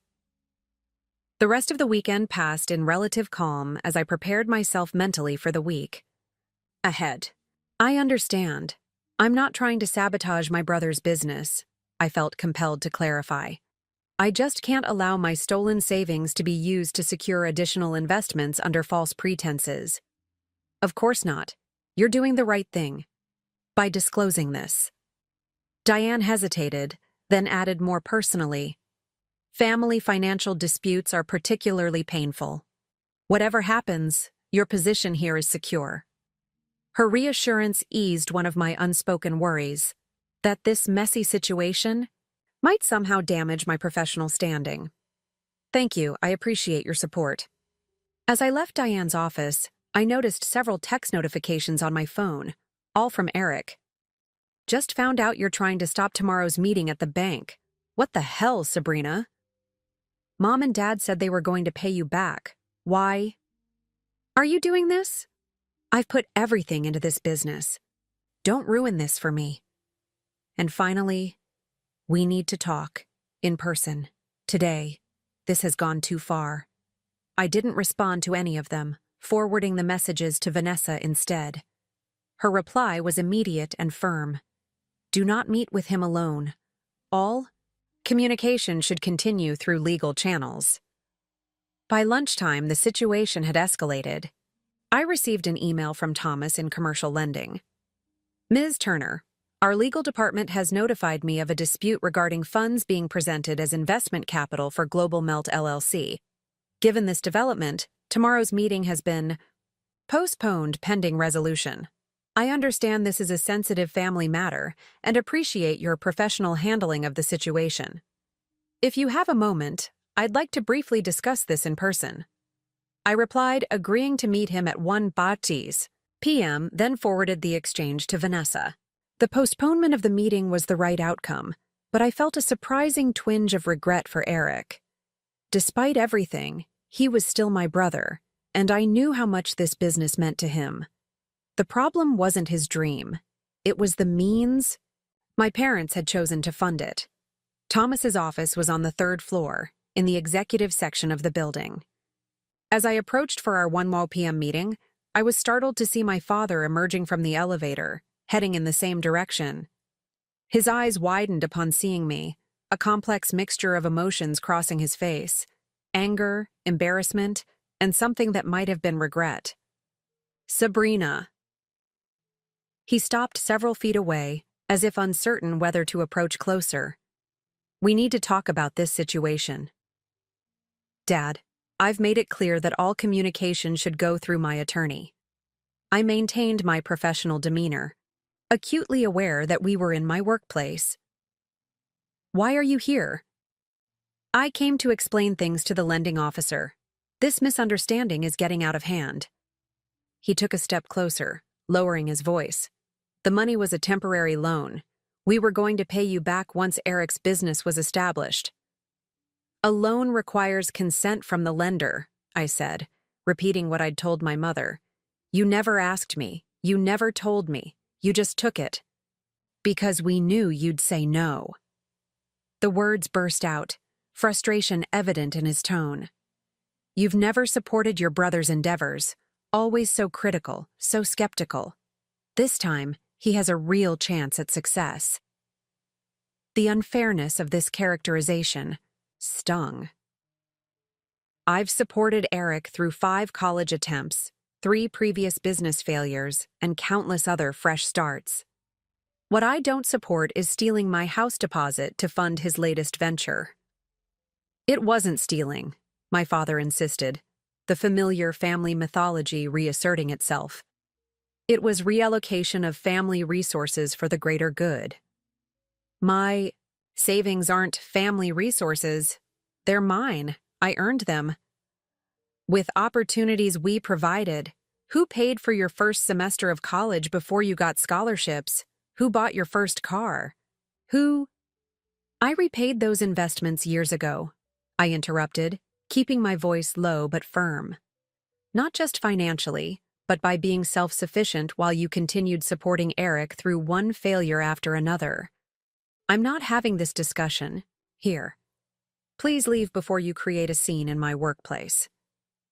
"I'm here for a legitimate meeting with Thomas," my father said, straightening his jacket defensively. "Unlike you, I'm trying to resolve this situation without destroying your brother's future." Before I could respond, Thomas emerged from his office, his expression carefully neutral as he assessed the tension between us. "Mr. Turner, Ms. Turner, perhaps we should have this conversation together in my office, rather than in the hallway." My father nodded stiffly. I hesitated, then followed them into the office, maintaining professional composure despite my internal turmoil. Thomas closed the door and gestured to the chairs across from his desk. "I understand there's a dispute regarding the funds being presented as investment capital for Global Melt LLC," he began, addressing us both with diplomatic precision. "As a financial institution, Riverside has strict protocols regarding transparent sourcing of investment funds." "There's been a misunderstanding," my father said immediately.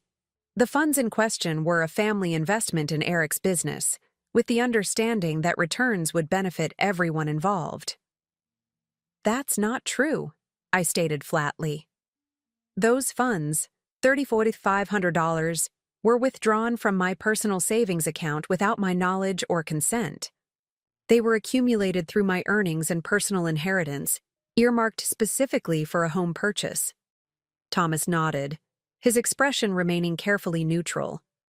"Our records confirm that the withdrawal in question came from an account primarily funded by Ms. Turner's direct deposits and documented inheritance, though with Mr. Turner as a legal co-signer." "Co-signing was a formality from when Sabrina was 18, my father said, shifting strategies slightly. "The understanding within our family has always been that these resources would be available for important family investments." "That was never the understanding," I countered, maintaining my composure. "There was never any discussion of my savings being available for Eric's business ventures." Thomas held up a hand, gently interrupting our back and forth. "The bank's concern is not with family understandings, but with accurate representation of investment funds. Mr. Turner, in your son's business plan and investment prospectus, these funds are presented as his personal capital contribution, demonstrating his commitment to potential investors. My father shifted uncomfortably. Eric has invested considerable sweat equity. The prospectus specifically cites a $35,000 cash investment from the founder's personal funds, Thomas clarified, referencing a document on his desk. Given the dispute regarding the source of these funds, we cannot in good conscience proceed with facilitating additional investment until this matter is resolved. This is ridiculous, my father said, his frustration mounting. You're allowing a family disagreement to derail a legitimate business opportunity. The bank's position is not about family dynamics but financial transparency, Thomas replied, his tone remaining professional but firm. Potential investors have the right to accurate information about the capitalization of any venture they're considering. My father turned to me, his expression hardening. Are you satisfied now? You've not only refused to support your brother, but actively sabotaged him. The accusation, so typical of our family's pattern of placing all responsibility on me rather than acknowledging their own actions, crystallized something inside me. In that moment, any lingering doubt about my course of action vanished. I didn't sabotage anyone, I said, my voice steady and clear. You and Mom stole my savings, gave it to Eric under false pretenses, and are now trying to use it to secure additional investments based on misrepresentation. I'm protecting myself and preventing fraud against others. Ms. Turner is correct about the legal implications, Thomas added. Presenting disputed funds as unencumbered personal investment could constitute fraud, exposing not just Eric, but potentially both of you as facilitators to significant liability. My father's face flushed, but before he could respond, the door opened after a brief knock. The bank's head of legal, Patricia Chen, entered with a folder in hand. I apologize for interrupting, but I thought you should see this immediately, she said to Thomas, placing the folder on his desk. We've received formal notification from Lopez Legal Solutions regarding the disputed funds. Thomas reviewed the document briefly, then looked up at my father. Mr. Turner, this demand letter indicates that you and your wife have been given 5 business days to return the funds in question to your daughter's account. That period ends next Wednesday. Until this matter is resolved, tomorrow's investment meeting is canceled, and Riverside cannot facilitate any financial transactions related to Global Melt LLC using these disputed funds. My father's expression shifted from anger to dismay as the professional, legal nature of the situation, finally, seemed to register. This wasn't just a family disagreement that could be managed through emotional manipulation. It was a potential fraud case being treated with appropriate seriousness by a financial institution. You've gone too far, Sabrina, he said quietly, a new note of betrayal in his voice. You've chosen money over family. No, Dad, you and Mom chose Eric's business over my trust and financial security. I'm simply refusing to be the victim of that choice. Patricia Chen, who had remained silent during this exchange, spoke with gentle but firm authority. Mr. Turner, I strongly advise you to consult with your own attorney regarding this matter. The legal implications extend beyond family relations, potentially affecting your son's business relationships and your own financial standing. My father stood abruptly. This isn't over, he said, looking directly at me. The threat wasn't physical but emotional, a warning that the family would not easily accept my deviation from the established pattern of sacrifice for Eric's benefit. You're right, I replied evenly. It isn't over until my money is returned. After my father left, Thomas and Patricia exchanged glances. Then Thomas turned to me apologetically. I'm sorry you had to experience that confrontation in your workplace, Sabrina. We would have handled this differently had we known your father would appear unannounced. It's not your fault. My family doesn't respect boundaries. That's become abundantly clear. Patricia nodded sympathetically. From a legal perspective, you've taken all the appropriate steps. the demand letter is properly structured, and your documentation of the fund's sources is thorough. While we can't advise you on personal matters, the bank recognizes your claim as legitimate. Their professional validation strengthened my resolve. This wasn't just my perception of injustice, it was an objectively recognized wrong that warranted the steps I was taking. After finishing the meeting and returning to my department, I found a text from Eric waiting. Dad just told me what happened. At the bank. The investors' meeting is canceled. Thanks for ruining everything. Moments later, another text followed. I swear I didn't know the money came from your account without permission. Mom and Dad told me it was a family investment you'd agreed to, but you didn't have to destroy my chance like this. Could have been handled differently. For the first time, I considered responding directly to Eric. If he truly hadn't known the source of the funds, his anger was at least partially misdirected. Before I could decide, another message appeared. I'm at the coffee shop across from your bank. Please. 15 minutes. Just hear me out. Against better judgment, I texted back. I can't discuss the legal aspects of the situation, but I'll give you 15 minutes during my break at 3 WAM.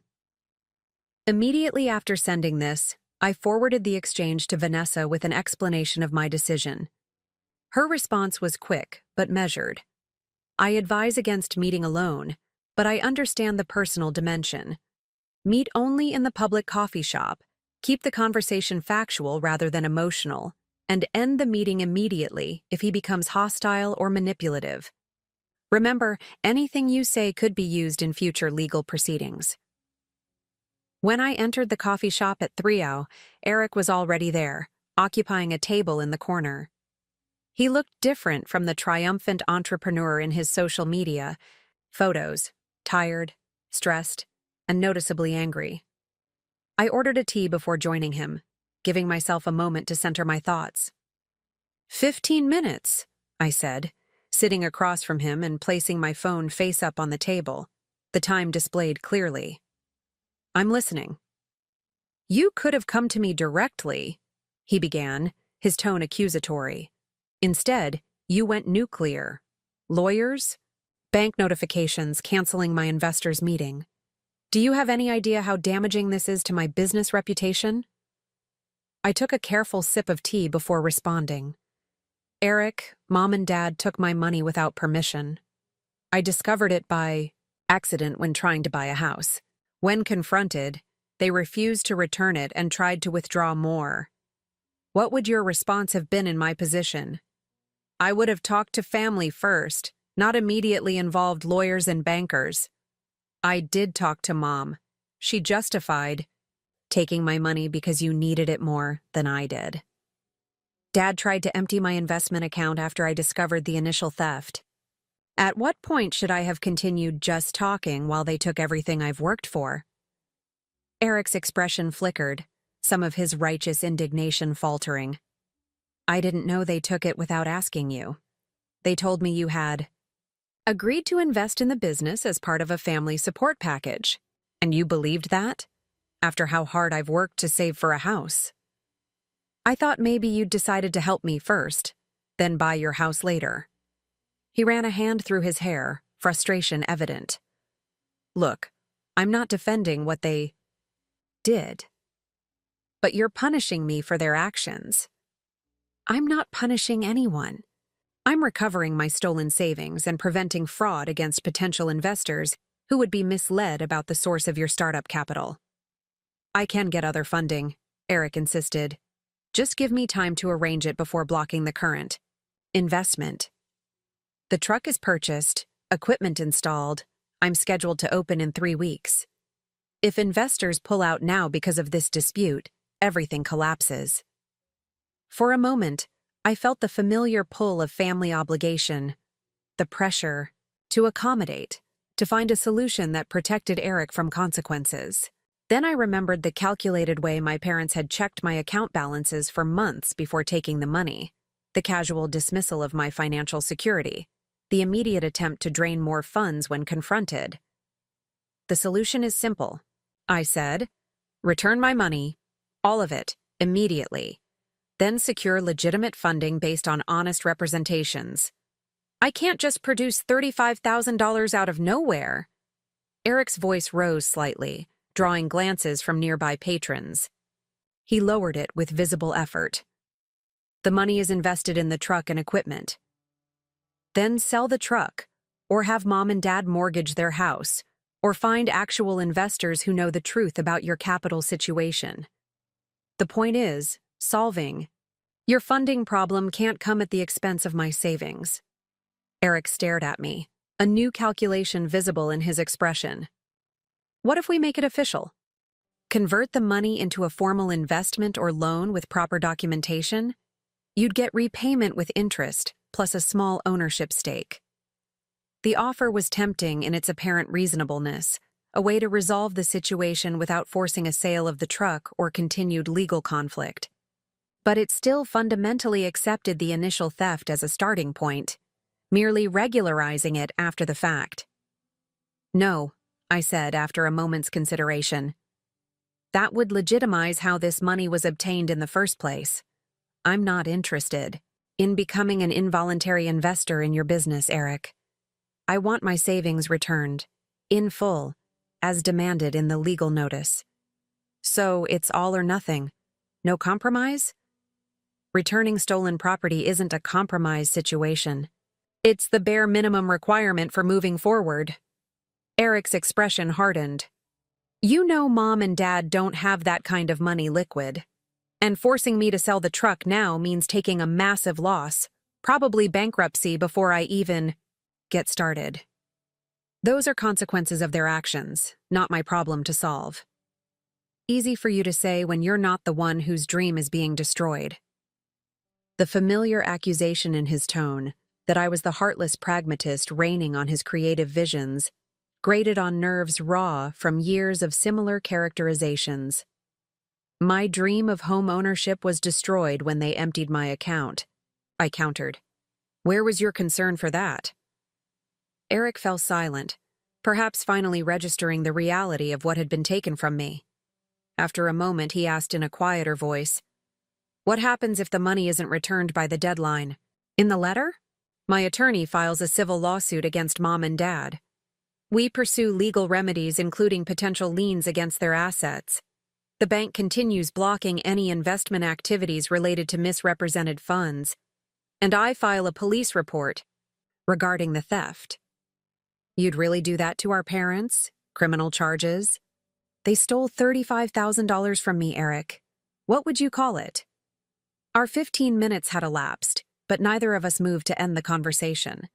The coffee shop continued its afternoon rhythm around us, oblivious to the family fracture unfolding at our corner table. There has to be another way, Eric said finally, one that doesn't destroy the family or my business. There is.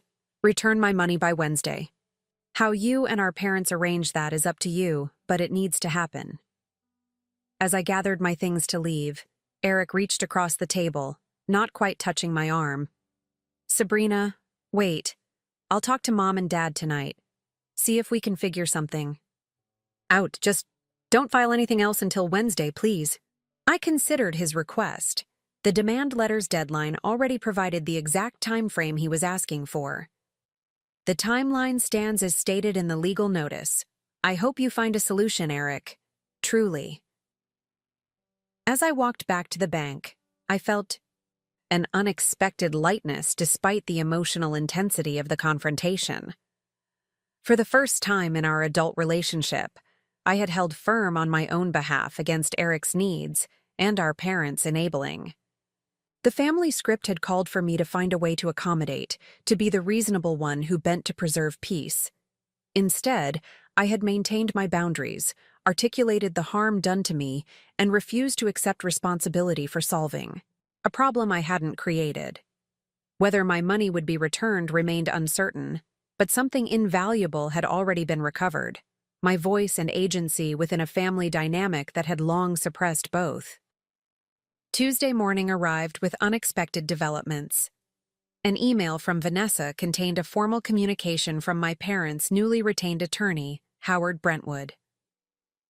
In response to the demand letter dated April 21st regarding funds withdrawn from Sabrina Turner's account, my clients acknowledged the withdrawal of $34,500 and are prepared to discuss terms of repayment. We request a meeting to establish a mutually acceptable resolution timeline. Please contact my office to arrange this. Discussion. Attached was a scanned bank statement showing a transfer of $5,000 back to my account, a partial repayment that had arrived overnight. The accompanying note from Vanessa was cautiously optimistic. This represents a significant shift from their previous position. The partial repayment, while insufficient, demonstrates acknowledgement of the obligation. They've also legitimized the situation by retaining counsel, rather than continuing to treat this as an informal family matter. I suggest we proceed with the meeting but maintain our full demand and timeline. Your thoughts? I forwarded the bank statement to my personal email, then checked my account online. The $5,000 transfer had indeed posted, bringing my balance to just over $5,700, a fraction of what had been taken, but a concrete admission that the money should be returned. I replied to Vanessa, "Agree to the meeting, I'll maintain flexibility, on timeline if they commit to full repayment, but no reduction in amount." This practical development was followed by a more emotional one, a text from my mother, the first direct communication since I'd established the boundary routing all. Contact through Vanessa. "We've made an initial repayment and are working on returning the rest. I'm so sorry, Sabrina. We never meant to hurt you. Please call when you're ready to talk." The apology, however incomplete, was unprecedented. In our family dynamic, acknowledgments of harm were rare, especially related to disparities in how Eric and I were treated. I didn't respond directly but forwarded the message to Vanessa, who advised, "This is positive but premature. Maintain communication boundaries until the financial matter is fully resolved.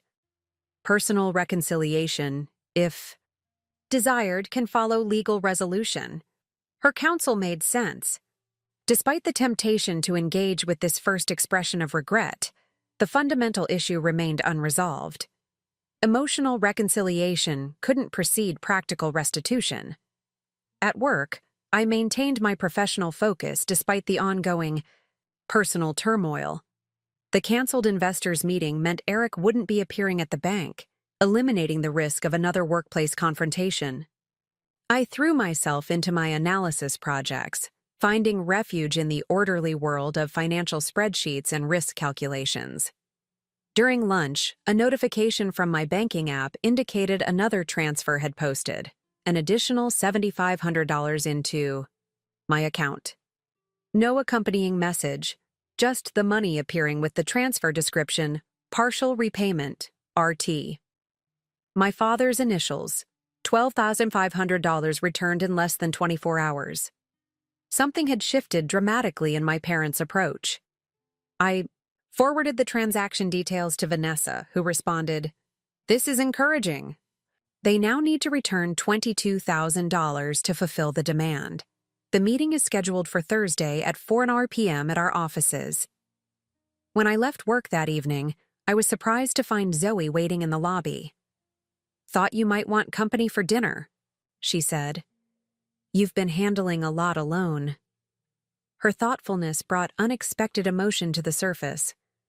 Throughout this ordeal, I had maintained such tight control over my reactions that I hadn't fully processed the toll it was taking. "That would be great, actually." We settled at a small Thai restaurant several blocks from the bank, ordering familiar comfort dishes before I updated her on the day's developments. "They're actually returning the money?" Zoe's surprise mirrored my own. "What changed?" "I'm not sure," I admitted. "Maybe the reality of legal consequences finally registered, or Eric convinced them after our conversation yesterday." "Speaking of Eric, have you heard from him today?" "No, but I'm assuming he knows about the repayments." Zoe studied me over her pad thai. "How are you feeling about all this? Really?" The question penetrated the practical facade I'd maintained throughout the crisis. Confused, I said, after a moment. Relieved they're returning the money, but hurt. Deeply hurt that they took it in the first place. That they saw me as a resource to be tapped rather than a daughter to be respected. That makes perfect sense, Zoe affirmed. Getting the money back doesn't undo the betrayal. Exactly. And I keep wondering how I missed it. This fundamental misalignment in how we viewed our relationship. I thought we were family. They thought I was a convenient financing option for Eric's dreams. You didn't miss anything, Zoe countered, firmly. You trusted your parents because that's what children are supposed to be able to do. They betrayed that trust. That's on them, not you. Her straightforward assignment of responsibility was refreshing after years of family dynamics that consistently placed the burden of accommodation on me. What happens after you get all the money back? She asked. With your relationship with them, I mean. It was the question I'd been avoiding in my focus on the practical aspects of recovery. I don't know, I admitted. I can't imagine going back to how things were before, pretending this never happened. But I also can't imagine permanent estrangement. You don't have to decide right now, Zoe reminded me. Resolve the financial issue first. Then take time to figure out what kind of relationship feels safe and healthy moving forward. Her advice aligned with Vanessa's. Separate the practical resolution from the emotional reconciliation. The former had clear parameters and a defined timeline. The latter would be complex, gradual, and unpredictable. Wednesday morning brought another notification. A third transfer of $10,000 had posted overnight. My account now held $22,700, representing $22,500 of the returned funds. Exactly $12,000 remained outstanding from the original amount taken. I forwarded the information to Vanessa, who responded with characteristic efficiency. Their approach suggests they're gathering funds incrementally rather than in a single large transfer. This is consistent with liquidating investments or borrowing from multiple sources. Given this pattern and their retention of counsel, I recommend flexibility on the final timeline if tomorrow's meeting demonstrates genuine commitment to full repayment. Just before lunch, my personal email notification chimed. The message was from Eric, sent from his business account rather than his personal one. Sabrina, I want to formally apologize for my role in this situation. While I didn't know the money came from your account without permission, I should have questioned where such a large sum came from suddenly. I was so focused on making the business happen that I ignored obvious red flags. Mom and Dad are selling their vacation timeshare and liquidating Dad's collectible coin investment to return the remaining funds. They've also taken a loan against their life insurance policy for the initial repayments. I've been able to secure legitimate financing through a small business grant program and a private investor who knows the full situation. I know money doesn't fix the breach of trust, but I hope it's a start. The food truck was purchased with your savings, and that can't be undone without destroying the business completely. But I've added your name to the business insurance as a goodwill gesture. If anything happens to the truck before full repayment, you'll be compensated first. I'm still your brother, even though our relationship will clearly need to change. When you're ready to talk directly, I'm here. Eric. The email reflected a maturity I hadn't often seen from my brother, acknowledging responsibility, offering concrete information about the repayment sources, and recognizing that financial restitution was necessary but not sufficient for healing the relationship. I forwarded it to Vanessa with a brief note. This seems promising regarding the remaining funds. Does the insurance gesture have any legal significance we should address at tomorrow's meeting? Her response was prompt. The insurance designation has limited legal value but demonstrates good faith. More importantly, his email provides written confirmation of the outstanding debt and acknowledgement of wrongdoing. Save it for our records. If you wish to respond, keep it brief and factual. After consideration, I sent a simple reply to Eric. Thank you for the information about the repayment sources and the insurance designation. I appreciate your acknowledgement of the situation. I'll be ready to talk directly once the financial matter is fully resolved. No emotional declarations, no accusations, no premature forgiveness, just acknowledgement of his communication and a clear boundary about when direct relationship repair could begin. By Wednesday evening, the final outstanding funds had been transferred, $12,000 appearing in two separate transactions of $7,000 and $5,000. My account balance now reflected full repayment of the $3,400 taken without permission. The completion of the financial restitution brought an unexpected wave of emotion, not just relief, but a complex mixture of vindication, lingering hurt, and uncertainty about what came next. I had stood my ground, followed through with legal intervention, and recovered my savings. But the family relationships damaged in the process remained in limbo, awaiting some form of repair that money alone couldn't provide. Thursday's meeting with the attorneys now had a different purpose, not to enforce the demand for repayment, but to formally acknowledge its completion and establish any necessary documentation. Vanessa suggested I attend primarily as an observer, while she handled the legal aspects. We'll need signed acknowledgement of the repayment and a release of further financial claims, she explained. I also recommend a formal agreement about future account access and financial boundaries. When I arrived at Vanessa's office Thursday afternoon, I was surprised to find only Howard Brentwood, my parents' attorney, waiting in the conference room. He explained that my parents had chosen not to attend in person, wanting to respect my boundaries while the legal matters were finalized. Your parents wanted me to express their profound regret for their actions, Brentwood began after introductions. They recognized that taking funds without permission was wrong, regardless of their intentions. We appreciate that acknowledgement, Vanessa replied professionally. As the financial matter has been fully resolved with the return of $34,500, we're prepared to sign the mutual release agreement I sent over this morning. The documents were straightforward: confirmation that the funds had been returned in full, release of further financial claims related to this specific incident, and a formal agreement that my parents would relinquish all access to my financial accounts going forward. The last document was a letter from my parents relinquishing any claim to co-ownership of the personal items I had retrieved from their home, including my grandmother's jewelry and savings bonds. As I reviewed these papers, Brentwood spoke again. Ms. Turner, while this resolves the legal aspects, your parents wanted me to convey their hope for eventual personal reconciliation at whatever pace and in whatever form you're comfortable with. The formal setting and third-party delivery of this sentiment felt both strange and appropriate, acknowledging the severity of the breach while expressing genuine desire for repair.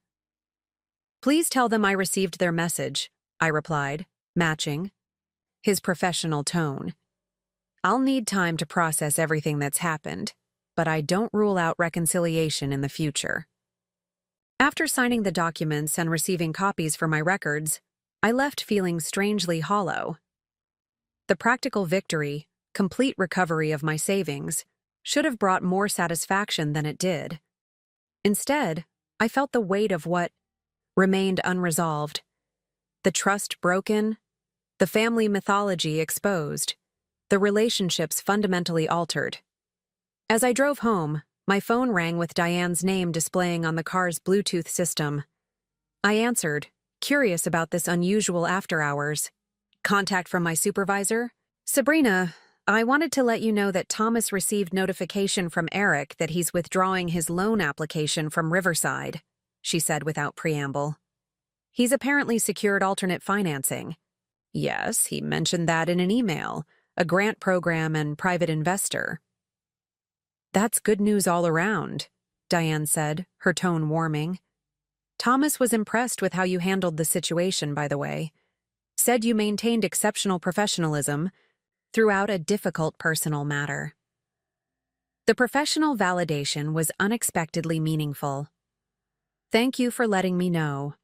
I tried to keep the personal and professional aspects separate as much as possible. I'd say you succeeded admirably. She paused briefly. This might be overstepping, but we have an opening in the Small Business Advisory Group. Given your experience, both professional and, well, personal, with family business dynamics, you might be a valuable addition to the team. It would be a lateral move, but with potential for advancement into management within a year. The opportunity caught me completely off guard. I'm definitely interested in learning more. Excellent. Let's discuss details next week when things have settled a bit. And Sabrina? I'm glad things worked out with the financial recovery. Family situations are always the most difficult. After we disconnected, I sat in my parked car for several minutes, processing this unexpected professional development. The crisis that had threatened to spill messily into my workplace had somehow transformed into a career opportunity. My handling of a painful personal situation translating into recognition of skills valuable to the bank. When I finally entered my apartment, I found a small package propped against my door, a padded envelope with no postage, suggesting hand delivery. Inside was a house key attached to a simple silver keychain engraved with my initials, and a handwritten note from Eric. The food truck's first official day is Saturday at the farmer's market, 9 a.m. 2 p.m. No pressure to come, but you have a standing invitation anytime. When you're ready to restart your house hunt, this key is waiting for its home. E.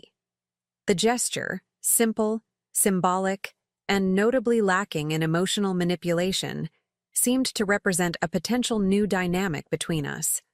No dramatic declarations or promises of changed behavior, just acknowledgement of my priorities and an open invitation without expectation. That evening, as I organized the legal documents from the day's meeting, my phone displayed a text from my mother. The legal matter is settled, but our hearts remain heavy. We're here when, if you're ready, to talk. No pressure, no timeline. We love you, Sabrina. For the first time since discovering the theft, I felt tears forming. Not from anger or hurt, though those emotions remained, but from recognition of what might be genuine remorse and the tentative first steps toward rebuilding trust. The text didn't minimize what they'd done or expect immediate forgiveness. It simply expressed love and acknowledged my need for space and time. I didn't respond immediately, honoring my own need to process at my own pace. The financial recovery had been straightforward once legal pressure was applied. The emotional recovery, both mine and our families, would follow a less predictable path. Zoe called late that evening, checking in as she had faithfully throughout the ordeal. How did the final meeting go? The money's all returned, legal documents signed, closure, at least on the financial front. That's huge, she said. Are you celebrating? Not exactly. It feels incomplete. Like closing one chapter, but being uncertain about the next one. That makes sense. What happens now? I considered the question carefully. I'm going to restart my house hunt. The money's back, so that plan can move forward. As for my family, I think we take small steps, set clear boundaries, see if something healthier can be built from here. Do you think that's possible? After what they did? I don't know, I admitted. But I know who I am now. Someone who can stand firm, demand respect, and protect herself when necessary. That knowledge changes everything about how I'll approach any relationship with them going forward. After we hung up, I found myself drawn to the window overlooking the city lights. The past 10 days had transformed me in ways I was still discovering, revealing strengths I hadn't fully recognized, clarifying values I hadn't articulated, and establishing boundaries I hadn't enforced. The inheritance my parents had nearly stolen was restored, but something more valuable had been gained in the process, a clear-eyed understanding of my worth and the courage to demand that others recognize it too. Whatever came next with my family, that foundation would remain unshaken. Tomorrow, I would call Heather, the real estate agent, and restart my house search. The Craftsman on Elm Street was likely gone, but other houses waited, places that could become home, purchased with savings that now represented not just financial discipline, but the power of standing up for oneself. The ripple effects of this conflict would continue to spread through our family system, rearranging relationships and expectations in ways impossible to predict. But for the first time, I would be an active participant in that process, rather than a passive accommodator of others' needs. The money had been returned. The deeper work of redefining family, of determining what love and respect would look like in practice rather than theory, was just beginning. 2 weeks after the full repayment of my funds, I found myself once again touring homes with Heather. The real estate market hadn't paused during my family crisis, and the Craftsman house on Elm Street had indeed sold to another buyer. This loss stung briefly, but Heather's endless optimism helped me refocus on new possibilities. "The spring inventory is really opening up," she said as we drove to our third showing of the day. "And honestly, with your pre-approval solid and no contingencies, you're in an excellent position as a buyer." The house we were heading to wasn't one I would have selected from online listings, a 1950s ranch-style home that appeared plain in photos. But Heather had insisted it had great bones and incredible potential, phrases I'd learned to respect during our previous search. "The owners did all the unsexy but expensive updates already," she explained as we pulled into the driveway. "New roof 2 years ago, HVAC replaced last summer, electrical panel upgraded. All the things that cost money but don't show in photos." As we walked through the front door, I was struck by the quality of light. Large windows in the living area overlooked a surprisingly private backyard with mature trees.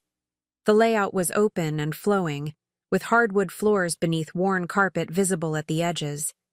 The kitchen needed updating but was spacious and functional. 3 bedrooms, 2 baths, and a partially finished basement offered more space than the Craftsman house had, though with less architectural character. "What do you think?" Heather asked, watching me absorb the details. "It has potential," I admitted. "Very different from what I thought I wanted, but sometimes what we need isn't what we initially imagine," she finished, a statement that felt unexpectedly profound given recent events. We toured the rest of the house, and I found myself increasingly drawn to its quiet solidity. No dramatic features, no trendy design elements, just thoughtful construction that had withstood decades with grace. The asking price was $185,000, slightly higher than the Craftsman, but the additional space and updated systems justified the difference. "I'd like to make an offer," I decided as we completed the tour. Heather's eyebrows raised slightly. That was decisive. "I'm learning to trust my judgment," I replied, a simple statement that encompassed a profound personal shift. Later that evening, as I reviewed the offer documents Heather had prepared, my phone displayed a call from an unexpected source. My father. We hadn't spoken directly since the confrontation at the bank over 2 weeks ago. Our only communication had been through attorneys and the brief, careful text messages from my mother. I hesitated, then answered. "Hello? Sabrina." His voice sounded tentative, lacking the authoritative tone I associated with him. "Thank you for picking up. I wasn't sure you would. What can I do for you, Dad?" I kept my tone neutral, neither welcoming nor hostile. "I wanted to speak with you directly, to apologize." He paused, seeming to gather himself. "What your mother and I did was wrong. Not just taking the money, but the way we've treated you and Eric differently for years. The expectations we've placed on you while making excuses for him. All of The directness of this acknowledgement was unprecedented. My father had never been one to admit mistakes, particularly not in such unambiguous terms. I appreciate that, I said carefully. It means something to hear you say it. We've been talking with Dr. Farrell, a family therapist. It was Eric's suggestion, actually. We've had 3 sessions so far, trying to understand how we got here. Another pause. The things we're realizing about our parenting. It's not easy to face. This revelation surprised me. My parents had always dismissed therapy as unnecessary for normal family issues. Their willingness to engage with professional help suggested a level of serious reflection I hadn't anticipated. That sounds positive, I offered, unsure how else to respond. It is. My father cleared his throat. Sabrina, I'm not asking for immediate forgiveness or for things to go back to how they were. I just wanted you to know we're working to understand what went wrong and how to do better. If you're willing, Dr. Farrell suggested a joint session eventually, but only when you're ready, if ever. The careful respect for my boundaries represented another significant shift.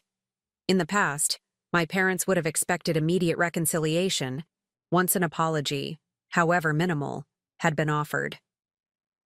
I need more time, I said honestly. I'm still processing everything that happened. Of course. Take all the time you need. He hesitated, then added, I heard you're house hunting again. That's good. The comment suggested he'd been in touch with Eric, who knew about my renewed search from Zoe. The realization that they were discussing me was uncomfortable, but not surprising. I made an offer today, actually, on a ranch house across town. That's wonderful news. His genuine pleasure at this development came through clearly. I hope it works out. You deserve a place of your own. The conversation ended shortly after, without pressure for further engagement or specific plans. Just an open door, should I choose to walk through it eventually. The following morning brought exciting news. My offer on the ranch house had been accepted. The sellers had another offer, but preferred mine due to my financing being already secured and my flexibility on the closing date. Heather scheduled the home inspection for the following week, and the mortgage process began moving forward with my now restored down payment. Parallel to these positive developments, I had my first meeting with the Small Business Advisory Group, at work. The team specialized in helping family-owned businesses navigate financial challenges, succession planning, and growth strategies, areas that had taken on new personal significance given recent events. Thomas, who had witnessed the confrontation with my father, was the team leader. He welcomed me warmly, introducing me to the other advisors without mentioning my personal connection to family business dynamics. Sabrina brings strong analytical skills and a fresh perspective, he said simply. I think she'll be a valuable addition to our team. The work was immediately engaging, more complex and relationship-oriented than my previous position. Rather than pure number crunching, it involved understanding the human systems behind the financial ones. I found myself drawing on my personal experience in surprising ways, able to identify family dynamics that might impact business decisions and risk factors that traditional financial analysis might miss. After the meeting, Thomas pulled me aside briefly. How are you settling in after everything? I'm good, I said, realizing it was largely true. Moving forward professionally and personally. He nodded, seemingly satisfied. I think you'll excel in this role.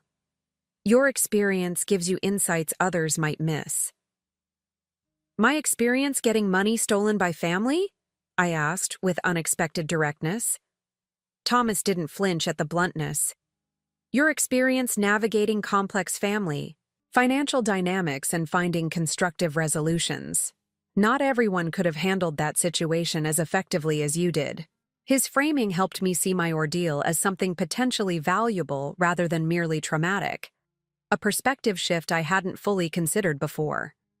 That weekend, I decided to take a small step toward re-engaging with family, visiting Eric's food truck at the farmer's market. I hadn't responded to his standing invitation, but curiosity about his business and a tentative openness to rebuilding our relationship led me there on a sunny Saturday morning. Global Melt was easy to spot. The white truck with vibrant lettering stood out among the market stalls, with a small line already formed despite the early hour. I observed from a distance at first, watching Eric interact with customers. He seemed different somehow, more focused, more professional than in his previous ventures. He handled the small team with clear direction, expedited orders efficiently, and engaged with customers warmly without the excessive charm that had often seemed performative. I joined the line eventually, and Eric's expression when he spotted me registered surprise followed by careful pleasure. He didn't make a scene or draw attention to my presence, simply nodding acknowledgement as I moved forward in the queue. When I reached the ordering window, he spoke normally, without the excessive enthusiasm I might have expected. "Good morning. What can I get for you?" I studied the creative menu of globally inspired grilled cheese sandwiches. "What do you recommend?" The Mumbai Melt is our most popular, cheddar with chickpea masala, cilantro chutney, and pickle on sourdough. Or the Kyoto if you want something lighter, mild white cheese with shiso leaf, pickled ginger, and a miso glaze. Mumbai Melt sounds perfect, I decided. He nodded, ringing up the order. "That'll be $9.50. I reached for my wallet, but he shook his head slightly. "On the house. First-time family discount." I started to protest but recognized the gesture for what it was. Not manipulation, but a small olive branch. "Thank you. It'll be about 7 minutes. We'll call your name." I stepped aside, observing the efficient operation.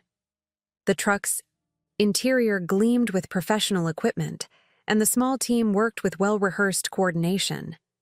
This wasn't the haphazard startup I'd expected based on Eric's previous ventures. It showed genuine planning and professionalism. When my name was called, Eric handed me the sandwich personally. "There's a nice spot under the oak tree if you're eating here," he suggested. "Less crowded than the main seating area." I took his advice, finding a bench in the dappled shade. The sandwich was genuinely excellent. Creative flavors perfectly balanced, the bread crisp without being greasy. As I ate, I realized this might actually be a viable business with proper management and focused execution. I was nearly finished when Eric approached, wiping his hands on a kitchen towel. "Mind if I join you for a minute? We have a lull between breakfast and lunch crowds." I gestured to the empty space on the bench, and he sat, maintaining a respectful distance. "So, what do you think? Honestly?" "It's delicious," I said sincerely. "Really creative but not gimmicky. Good execution." He smiled, genuine pleasure at the specific compliment rather than general praise. "Thanks. We've been refining the recipes for months." "The operation seems well organized," I observed. "Different from your previous ventures." Eric nodded, accepting this implicit criticism without defensiveness. "I took business management courses at the community college while developing the concept, and I hired people with food truck experience rather than trying to figure everything out myself." This acknowledgement of his past shortcomings, trying to do everything himself without proper preparation, represented significant growth. "How's the financial side?" I asked, unable to completely separate from my core concern. "Solid, actually. The grant program covered most of the equipment costs, and I found an investor who's taken a 20% stake for operating capital. We've exceeded projected sales for the first 2 weekends." He hesitated, then added, "I've been keeping detailed books from day one. Real accounting, not just approximations like before." "That's good to hear." A moment of awkward silence followed before Eric spoke again, his tone more serious. "I want you to know I really didn't understand where the money came from when Mom and Dad first presented it. They framed it as their investment drawn from their savings. It wasn't until after our conversation at the coffee shop that I pieced it together fully." But you suspected something wasn't right, I suggested, given the amount and how suddenly it appeared. He nodded, not evading responsibility. I should have asked more questions. The truth is, I didn't want to know. It was easier to accept the story they presented because it gave me what I wanted.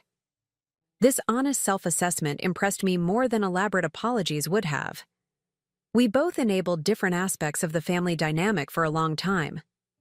Dr. Farrell calls it a system of mutual reinforcement, Eric said with a small smile.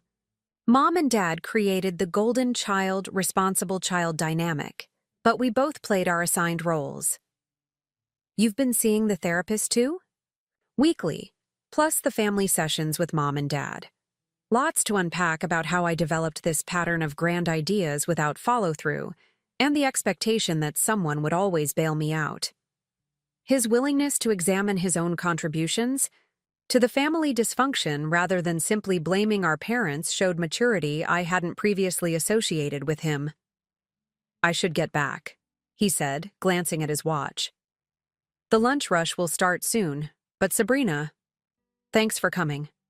It means a lot. The food was worth it, I said lightly, but added more seriously. And it's good to see you building something real. As he returned to the truck, I realized this interaction had been different from any we'd had before. More honest, more equal, without the underlying competition or resentment that had typically colored our exchanges. Whether this represented temporary improvement or lasting change remained to be seen, but it felt like a genuine step forward.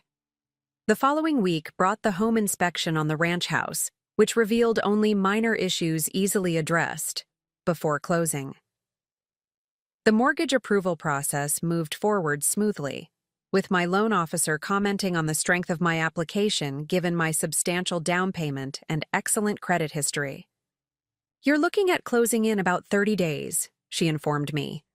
Barring any unexpected issues, you should be able to move in by early June. June, just 6 weeks away. After years of saving and planning, then the devastating setback of the theft, the goal was finally within reach. I would be a homeowner, with a place that was truly mine, protected from others' access or claims. As this external milestone approached, I found myself considering the invitation to join a family therapy session. The separate conversations with my father and Eric had shown promising signs of genuine reflection and change. While I remained cautious about re-engaging too quickly, I recognized that complete estrangement wasn't what I wanted long-term. After careful consideration, I called Dr. Farrell's office to schedule an individual consultation before committing to any joint sessions. The receptionist offered an appointment the following week, which I accepted with a mixture of apprehension and hope. Zoe, when I told her about this decision over lunch, expressed cautious support. It makes sense to talk to the therapist one-on-one first. See if their approach feels right to you. I'm not ready to just move past everything that happened, I clarified, but I don't want to close the door on potential healing either. You're handling this with incredible maturity, Zoe observed. Most people would either cut ties completely or rush back to normal without addressing the underlying issues. Neither extreme feels right. This isn't about forgiveness exactly, at least not yet. It's about seeing if there's a path forward with better boundaries and mutual respect. The day before my scheduled consultation with Dr. Farrell, I received an unexpected email from my mother. Dear Sabrina, Dr. Farrell mentioned you've scheduled a consultation, and I wanted to share something with you before that meeting. I've been working on a letter as part of my therapy, exploring the patterns in our family and my role in creating them. It's attached if you feel ready to read it. If not, that's completely okay too. I want you to know that whatever you decide about family therapy or our relationship going forward, I respect your choices and timeline. The work your father and I are doing isn't contingent on your participation. We recognize that rebuilding trust, if possible, will take time and consistent effort on our part. With love, Mom. The attached document was titled simply, Reflections.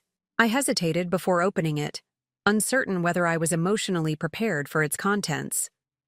After several minutes of deliberation, I decided to read it before my appointment with Dr. Farrell, to better inform that conversation. The letter was longer and more insightful than I had anticipated. 6 single-spaced pages of careful self-examination. My mother traced patterns back to her own upbringing, examining how she had unconsciously recreated aspects of her parents' favoritism with her own children. She acknowledged specific instances throughout our childhood where Eric had received disproportionate attention, praise, and resources, while my achievements were taken for granted. Most importantly, she directly addressed the theft itself. Taking your savings was the culmination of years of unexamined assumptions that your stability and success meant you needed less support and consideration than Eric, that your resources were somehow extensions of family resources, while his needs were paramount, that your consent was less important than his opportunities. None of these assumptions were conscious, but that makes them no less harmful. We betrayed your trust in the most fundamental way, violating not just your finances, but your dignity and autonomy. I am profoundly sorry for this harm, which no apology or repayment can fully address. The unflinching acknowledgement of the wrong done to me, without qualifications or expectations of forgiveness, felt like a first step toward genuine healing. Not because it erased the harm, but because it demonstrated my mother's willingness to see it clearly rather than minimizing or justifying it. When I met with Dr. Farrell the following day, I brought the letter with me as a starting point for our discussion. She was a thoughtful woman in her 50s, with a direct manner that I found reassuring. "I've been working with your parents and brother for several weeks now," she explained after introductions. "But I want to be clear that my role today is not to advocate for their perspective or push you toward reconciliation. I'm here to help you assess what you want and need going forward." Her clarification of boundaries immediately put me more at ease. "I appreciate that. I'm still figuring out what healthy family connection looks like after everything that happened. That's a process, not a single decision," she affirmed. "What are your primary concerns about engaging in family therapy at this point?" I considered carefully.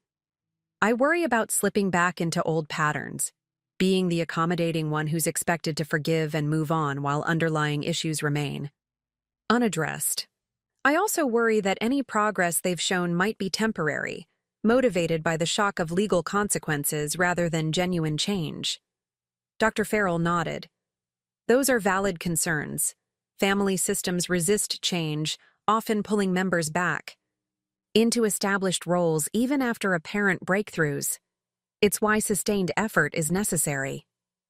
"My mother sent me a letter yesterday," I said, indicating the document I'd brought. "It shows more insight than I expected, but trust requires more than words," she completed, showing understanding of my hesitation. "It requires consistent action over time." "Exactly. And while they've returned the money and expressed remorse, that doesn't automatically rebuild the trust they destroyed." We spoke for nearly an hour, exploring my feelings about what had happened and my uncertainty about future family relationships. Dr. Farrell neither pushed reconciliation nor advocated distancing, instead helping me clarify my own boundaries and needs. "If you decide to participate in family sessions," she said as our time drew to a close, "I would suggest beginning with clear parameters, specific topics, time limits, and explicit boundaries about what you are and aren't ready to discuss." "That makes sense," I agreed. "I'm not ready for full family gatherings or holidays yet, but I can see value in structured conversations with professional guidance. Would you like me to schedule a first joint session? Perhaps just you and your parents initially, leaving Eric for a subsequent meeting to reduce complexity?" The suggestion felt manageable, a controlled first step rather than an overwhelming plunge back into full family dynamics. "Yes," I decided. "But in a few weeks, after my house closing. I want to complete that milestone first, establish my new home as my secure space, before engaging with family issues." That's a very healthy boundary, Dr. Farrell affirmed. I'll coordinate with your parents for a session in early June, after your move. As I left her office, I felt lighter somehow, not because family reconciliation was assured, or because the hurt had diminished, but because I was approaching the situation with clarity and self-determination rather than obligation or guilt. The decision to engage in therapy wasn't surrender or automatic forgiveness. It was a conscious choice to explore whether healthier family relationships were possible while maintaining the stronger boundaries I'd established. That evening, I replied to my mother's email. Mom, thank you for sharing your letter. I appreciate your willingness to examine these patterns so honestly. I met with Dr. Farrell today and have agreed to a joint session in early June after my house closing. I'm scheduling it for June 10th if that works for you and Dad. I want to be clear that I'm approaching this as an exploration of whether we can build healthier relationships moving forward, not as an immediate return to how things were before. The breach of trust was significant, and rebuilding will take time.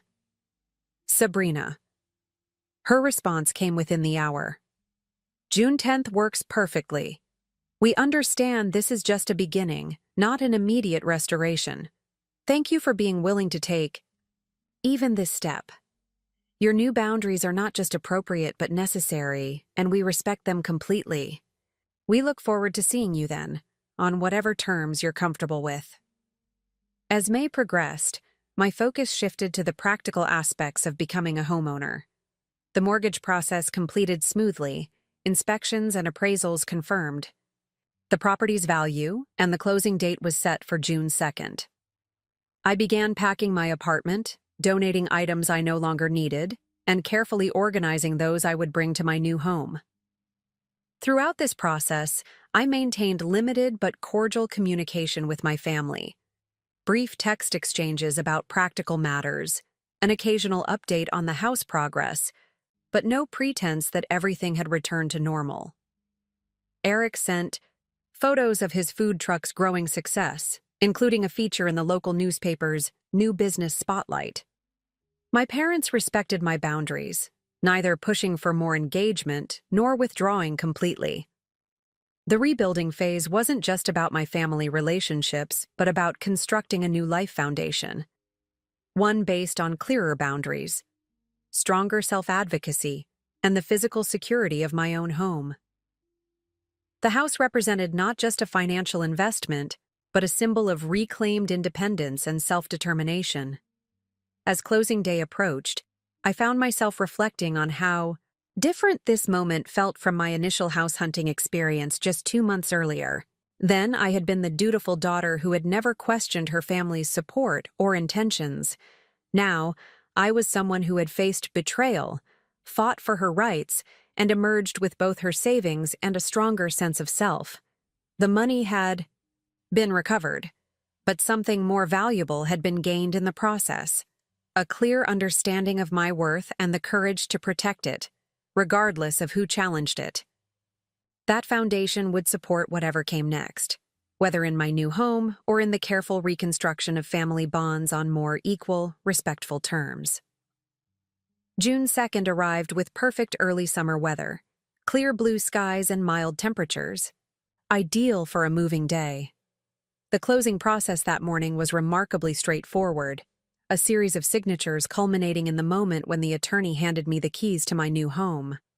No dramatic flourishes or ceremonial gestures, just the simple transfer of metal that represented something profound.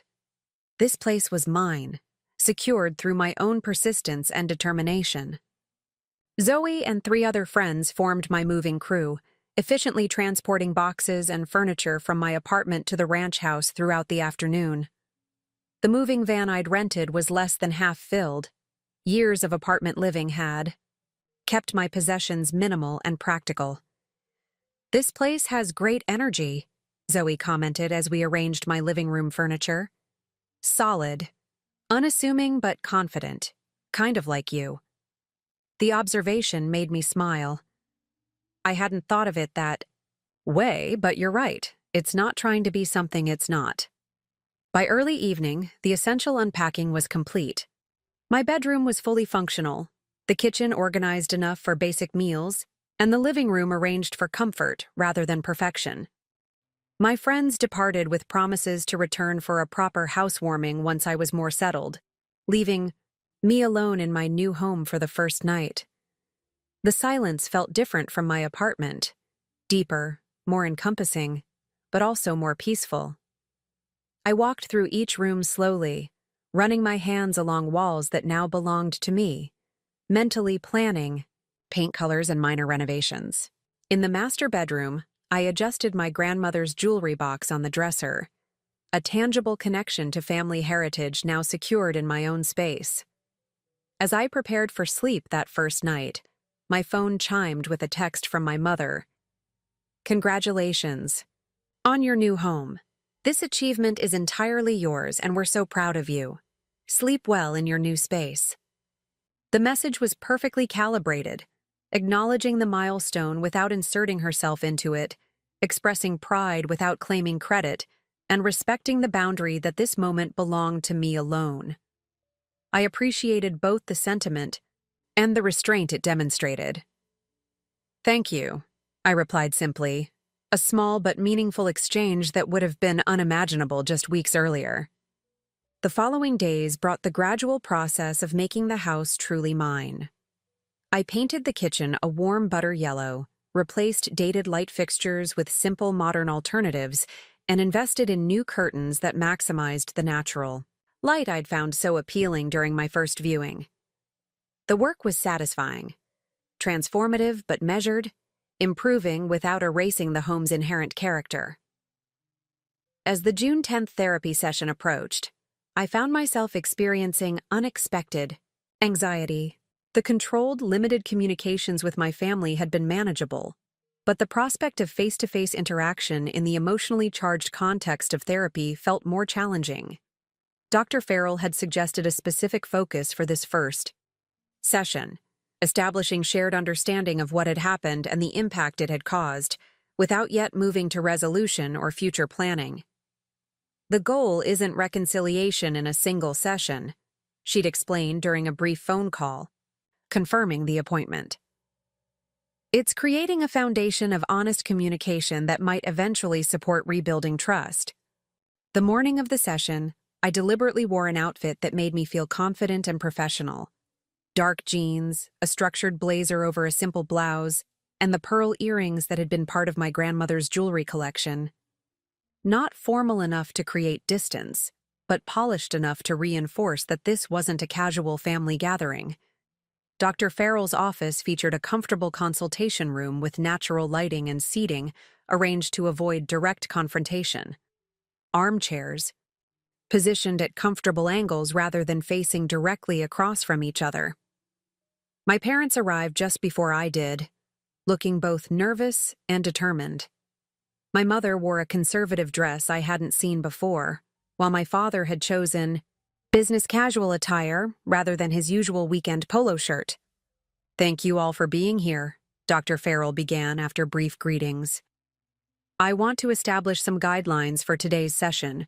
We're here to create shared understanding, not to pressure Sabrina toward forgiveness or reconciliation before she's ready.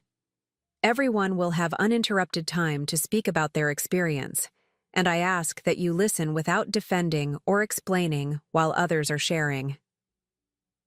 My parents nodded their agreement, and my father surprised me by speaking first. "We're here to listen primarily. That's important for us to understand." Dr. Farrell turned to me. "Sabrina, would you be willing to share your experience of what happened? Not just the financial aspects, but the emotional impact as well?" Though I'd anticipated and prepared for this moment, actually articulating my feelings in front of my parents was more difficult than expected. I took a steadying breath and began. "When I discovered the money was gone, my first reaction wasn't anger but confusion, disbelief that my parents could have done this. Then came the practical panic of losing my house opportunity, followed by the deeper realization that this wasn't just about money. It was about how you see me fundamentally, as a resource rather than a person with my own needs and goals." My mother's eyes filled with tears, but she maintained the listening stance Dr. Farrell had requested, not interrupting or defending. The hardest part wasn't the stolen funds, but the justifications afterward. That Eric's needs were more important than mine. That my success made me less deserving of consideration. That my savings weren't really mine because I'm family. Those beliefs revealed a pattern I'd felt, but never fully acknowledged throughout my life. I continued detailing both the practical steps I'd taken to recover my money and the emotional journey of recognizing my own worth enough to demand its return. Throughout my account, my parents remained attentive and visibly affected, but honored the agreement not to interrupt. I'm here today not because everything is resolved, but because I want to understand if there's a path forward that includes mutual respect and clear boundaries. I don't want permanent estrangement, but I also can't return to the family dynamic that made the theft seem justified in the first place. When I finished, Dr. Farrell allowed a moment of silence before turning to my parents. Diane, Robert, what are you hearing in Sabrina's account that helps you understand her experience? My father spoke first, his voice uncharacteristically subdued. I'm hearing that we betrayed Sabrina's trust on multiple levels, not just taking her money, but dismissing her right to make her own decisions about resources she earned. And that this wasn't an isolated incident, but part of a pattern where we valued her less than her brother. My mother nodded, adding, I'm hearing that our justifications after being confronted caused as much harm as the original action. That we compounded the financial violation with emotional invalidation.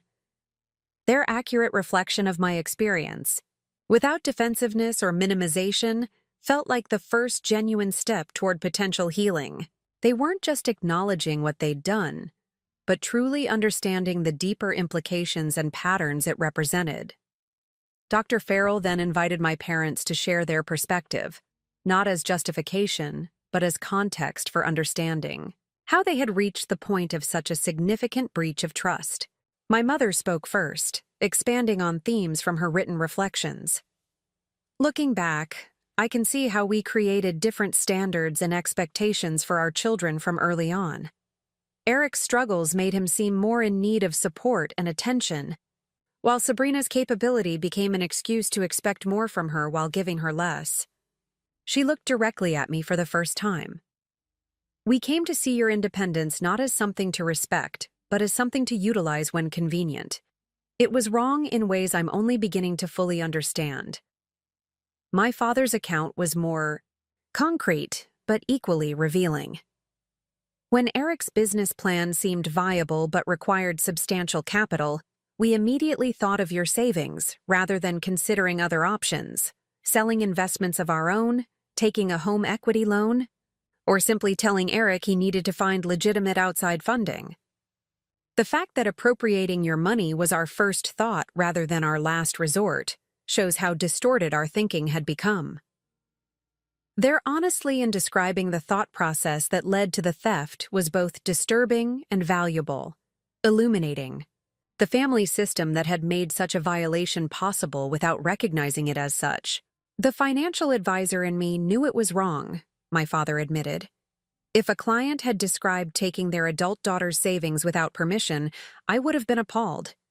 But I compartmentalized, treating family finances as somehow exempt from normal ethical standards.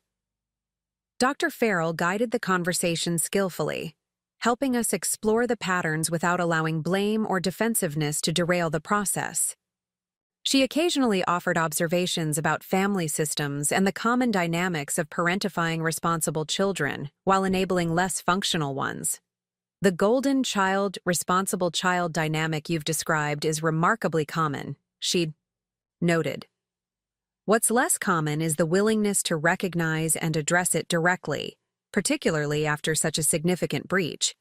That willingness creates the possibility for genuine change, though the process isn't quick or simple. As our 90-minute session approached its conclusion, Dr. Farrell asked what each of us hoped might be possible moving forward. I want a relationship with my daughter based on mutual respect rather than expectation, my mother said. I want to know the real Sabrina, not just the role she's played in our family system. I want to rebuild trust through consistent actions, not just words, my father added, and to support Sabrina's independence and choices rather than seeing them as resources for the family. When my turn came, I spoke carefully, wanting to be honest without either false promises or unnecessary harshness. I want to explore whether we can build new patterns of interaction based on equality and respect.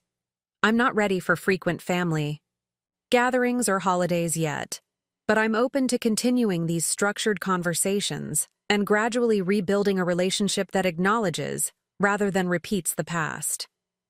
Dr. Farrell suggested a follow-up session in 2 weeks, this time including Eric, to address the sibling dynamic that had been shaped by our parents, but now needed its own examination and potential recalibration.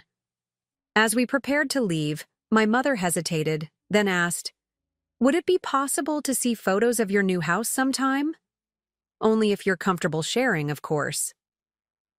The request was made with such careful respect for my boundaries that I found myself willing to grant it. "I could email some photos once I've finished the kitchen painting," I offered. "It's coming along well." "We'd love that," my father said, matching my mother's careful tone. "Only when you're ready." We parted with brief, slightly awkward goodbyes. No hugs or declarations of love, just acknowledgement of the work we'd begun and tentative hope for its continuation. As I drove home to my new house, I felt emotionally drained, but also unexpectedly lighter, as if the honest exchange had released some of the tension I'd been carrying. The following weekend, I received a text from Eric asking if I'd be willing to meet for coffee before our joint therapy session scheduled for the following week. "No business talk or pressure," he added. "Just brother-sister catching up if you're comfortable with that." After consideration, I agreed to meet at a neutral location, the same coffee shop where we'd had our confrontation during the height of the crisis. The symmetry seemed appropriate, a chance to revisit the location under changed circumstances. When I arrived, Eric was already there, having secured a quiet table away from the main traffic flow. He stood as I approached, his greeting careful rather than effusive. "Thanks for coming," he said simply. "How's the new house?" "It's coming together nicely," I replied, settling across from him. "Different from what I initially imagined, but it feels right." "Sometimes the unexpected choice ends up being better than the original plan," he observed, a statement that seemed to carry meaning beyond home selection. As we talked, I noticed subtle but significant changes in Eric's communication style. He listened more attentively, asked genuine questions rather than waiting for opportunities to redirect conversation to himself, and spoke about his business, with realistic assessment rather than grandiose predictions. "The food truck is doing well," he said when I asked. "But we've had challenges too. The engine needed repairs last week, which cut into our operating capital. In the past, I would have immediately called Mom and Dad for a bailout, but instead, I negotiated a payment plan with the mechanic and adjusted our schedule to maximize profitable locations." This practical problem-solving and financial responsibility represented genuine growth. When I commented on the change, Eric nodded thoughtfully. "Therapy is helping, but so is your stand against the family pattern. Seeing you refuse to accept the status quo forced me to reconsider my role in it." He hesitated, then added, "I've been living off others' support for so long that I never developed the satisfaction of genuine self-sufficiency. It feels different, harder but better, to solve my own problems." As our conversation continued, Eric shared his perspective on our upcoming joint therapy session. "Dr. Farrell has been preparing me for it. She says we need to acknowledge the competitive dynamic our parents created between us and find our own relationship independent of their expectations." "That makes sense," I agreed. "We've both been playing roles assigned to us rather than relating as actual individuals." "The golden child versus the responsible one," Eric said with a rueful smile. "Except the golden child role isn't actually good for the person cast in it." It created this constant pressure to be special without providing tools for actual achievement. Meanwhile, you were developing real capabilities that I secretly envied. This admission of vulnerability and insight was unprecedented from my brother, whose facade of confidence had always seemed impenetrable. I envied aspects of your role, too, I admitted. The freedom to fail without devastating consequences. The enthusiastic support for your ventures regardless of their viability. But that freedom became a trap, Eric pointed out. I never learned from failures because they were always cushioned. Now I'm having to develop skills at 30 that you mastered at 20. This mutual acknowledgement of how we'd both been shaped and limited by our assigned family roles created a new foundation for potential connection, not as the characters in our parents' narrative, but as adults with shared history and individual paths. Before we parted, Eric handed me a small envelope. It's not much, but it's a start. Inside was a check for $500 with first repayment, written in the memo line.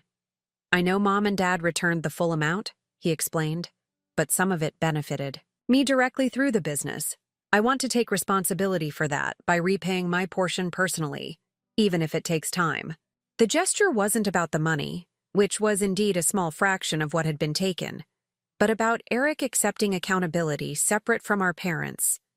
It represented his recognition that he had been complicit in benefiting from the theft, even if he hadn't initiated it, and his commitment to making concrete amends rather than merely offering apologies. Thank you, I said, genuinely touched by the gesture's significance rather than its amount. This means a lot. Our upcoming joint therapy session felt less daunting after this preliminary conversation. Still challenging, but with a foundation of direct communication that hadn't existed before.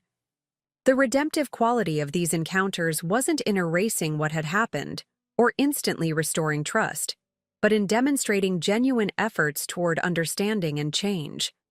As I drove home to my new house, still in the process of becoming fully mine through renovation and personalization, I reflected on how these careful, structured reconnections with family members paralleled that process.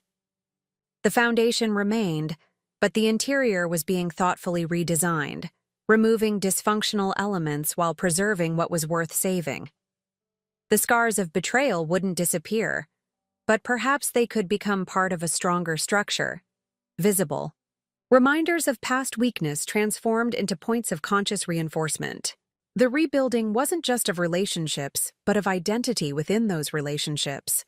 No longer the reliable daughter who existed primarily to support others, but a woman with clear boundaries, recognized value, and the courage to defend both. The joint therapy session with Eric proved surprisingly productive, building on the foundation established during our coffee meeting. Under Dr. Farrell's guidance, we explored how our parents' disparate treatment had shaped our relationship with each other, creating an artificial competition where Eric was set up for admiration despite underachievement, while I received minimal recognition for consistent success. The tragedy of this dynamic, Dr. Farrell observed, is that it prevented you from being authentic allies to each other. Siblings are meant to be our longest-lasting relationships, outlasting even our connections with parents. But yours was undermined by systemic imbalance. Over the following weeks, these therapeutic conversations continued, sometimes with our parents present, sometimes just Eric and me. Gradually, we established new patterns of interaction based on mutual respect rather than assigned roles. The process wasn't linear. Old habits occasionally reasserted themselves, requiring conscious redirection, but the trajectory remained positive.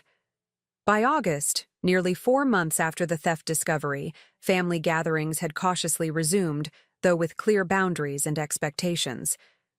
My parents visited my new home for the first time, respecting my request that the visit be brief and focused on seeing the space rather than extended socialization. "You've created something beautiful here," my mother commented, admiring the kitchen I'd completely transformed with paint, new hardware, and strategic updates. Her genuine appreciation without attempting to take credit or offer unsolicited suggestions represented real progress. My father, examining the new water heater I'd had installed, nodded approvingly. Smart investment. This efficient model will significantly reduce your utility costs. That was my thinking. I agreed, accepting his professional validation without needing it to confirm my decision.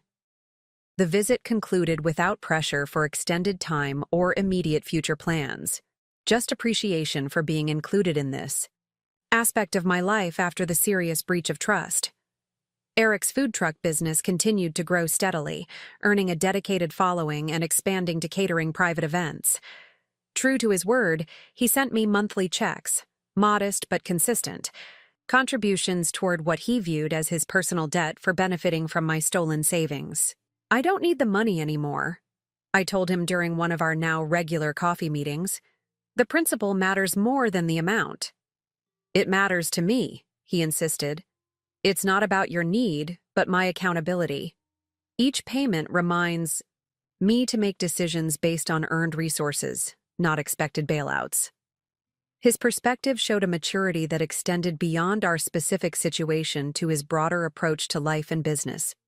The monthly checks became less about financial restitution and more about symbolic commitment to changed behavior, which I came to respect deeply. My professional life flourished in parallel with these personal developments. The position with the Small Business Advisory Group expanded my skills and visibility within the bank, leading to a promotion by early fall. My experience with family financial dynamics, once a source of pain, had transformed into valuable perspective for helping clients navigate similar challenges. Thomas, my department head, highlighted this during my performance review. "Your ability to identify potential family system issues behind business decisions has proven invaluable to several key clients. You're seeing patterns others miss because you've experienced them directly." This alchemy, transforming personal difficulty into professional strength, felt like the most unexpected outcome of the whole ordeal. The very experience that might have diminished me had instead become a source of unique insight and capability. 1 year after the theft discovery, I hosted a housewarming party that symbolized the integration of my new boundaries with selective reconnection. My home, now fully renovated and personalized, welcomed friends, colleagues, and yes, family members to celebrate not just the physical space, but the personal journey it represented. My parents attended briefly, bringing a thoughtfully chosen gift, a custom address plaque for the front of the house, elegantly crafted but not ostentatious. "Something to mark this place as uniquely yours," my father explained, the symbolic acknowledgement of my autonomy not lost on either of us. Eric arrived later with his new girlfriend, a pragmatic restaurant manager he'd met through food truck events. Their relationship seemed grounded in mutual respect rather than the dramatic, imbalanced connections he'd pursued in the past. He contributed a handmade spice rack for my kitchen, built in a woodworking class he'd been taking at the community center, another sign of his commitment to developing concrete skills rather than chasing quick success. As the gathering flowed around me, Zoe appeared at my side, observing the transformed dynamics. "Quite a different family from the one that stole your savings," she noted quietly. "They're trying," I acknowledged, "and so am I, in a different way. Not to forget or minimize what happened, but to see if something healthier can be built with clear eyes about the past." The bank manager's face when I showed the evidence of my parents' theft had been just the beginning of a journey none of us could have anticipated. What started as financial betrayal had catalyzed profound reassessment of family patterns established over decades. The money had been returned relatively quickly, but the real resolution wasn't about dollars and cents. It was about recognition, respect, and recalibration of fundamental relationships. Later that evening, as the party wound down and guests departed, I stood in my kitchen, the room I'd transformed most completely in the house, and felt a sense of completion that transcended home ownership. The savings account that had been emptied now held a comfortable emergency fund once again. The family that had betrayed my trust was engaged in genuine, ongoing effort to earn it back. Not through grand gestures, but through consistent respect for boundaries and acknowledgement of past wrongs. Most importantly, I had discovered a strength I might never have recognized without the crisis that forced its emergence: the capacity to stand firm in my own worth, to demand respect rather than accommodation, to build a life defined by my choices rather than others' expectations. These were the true assets gained through the painful experience.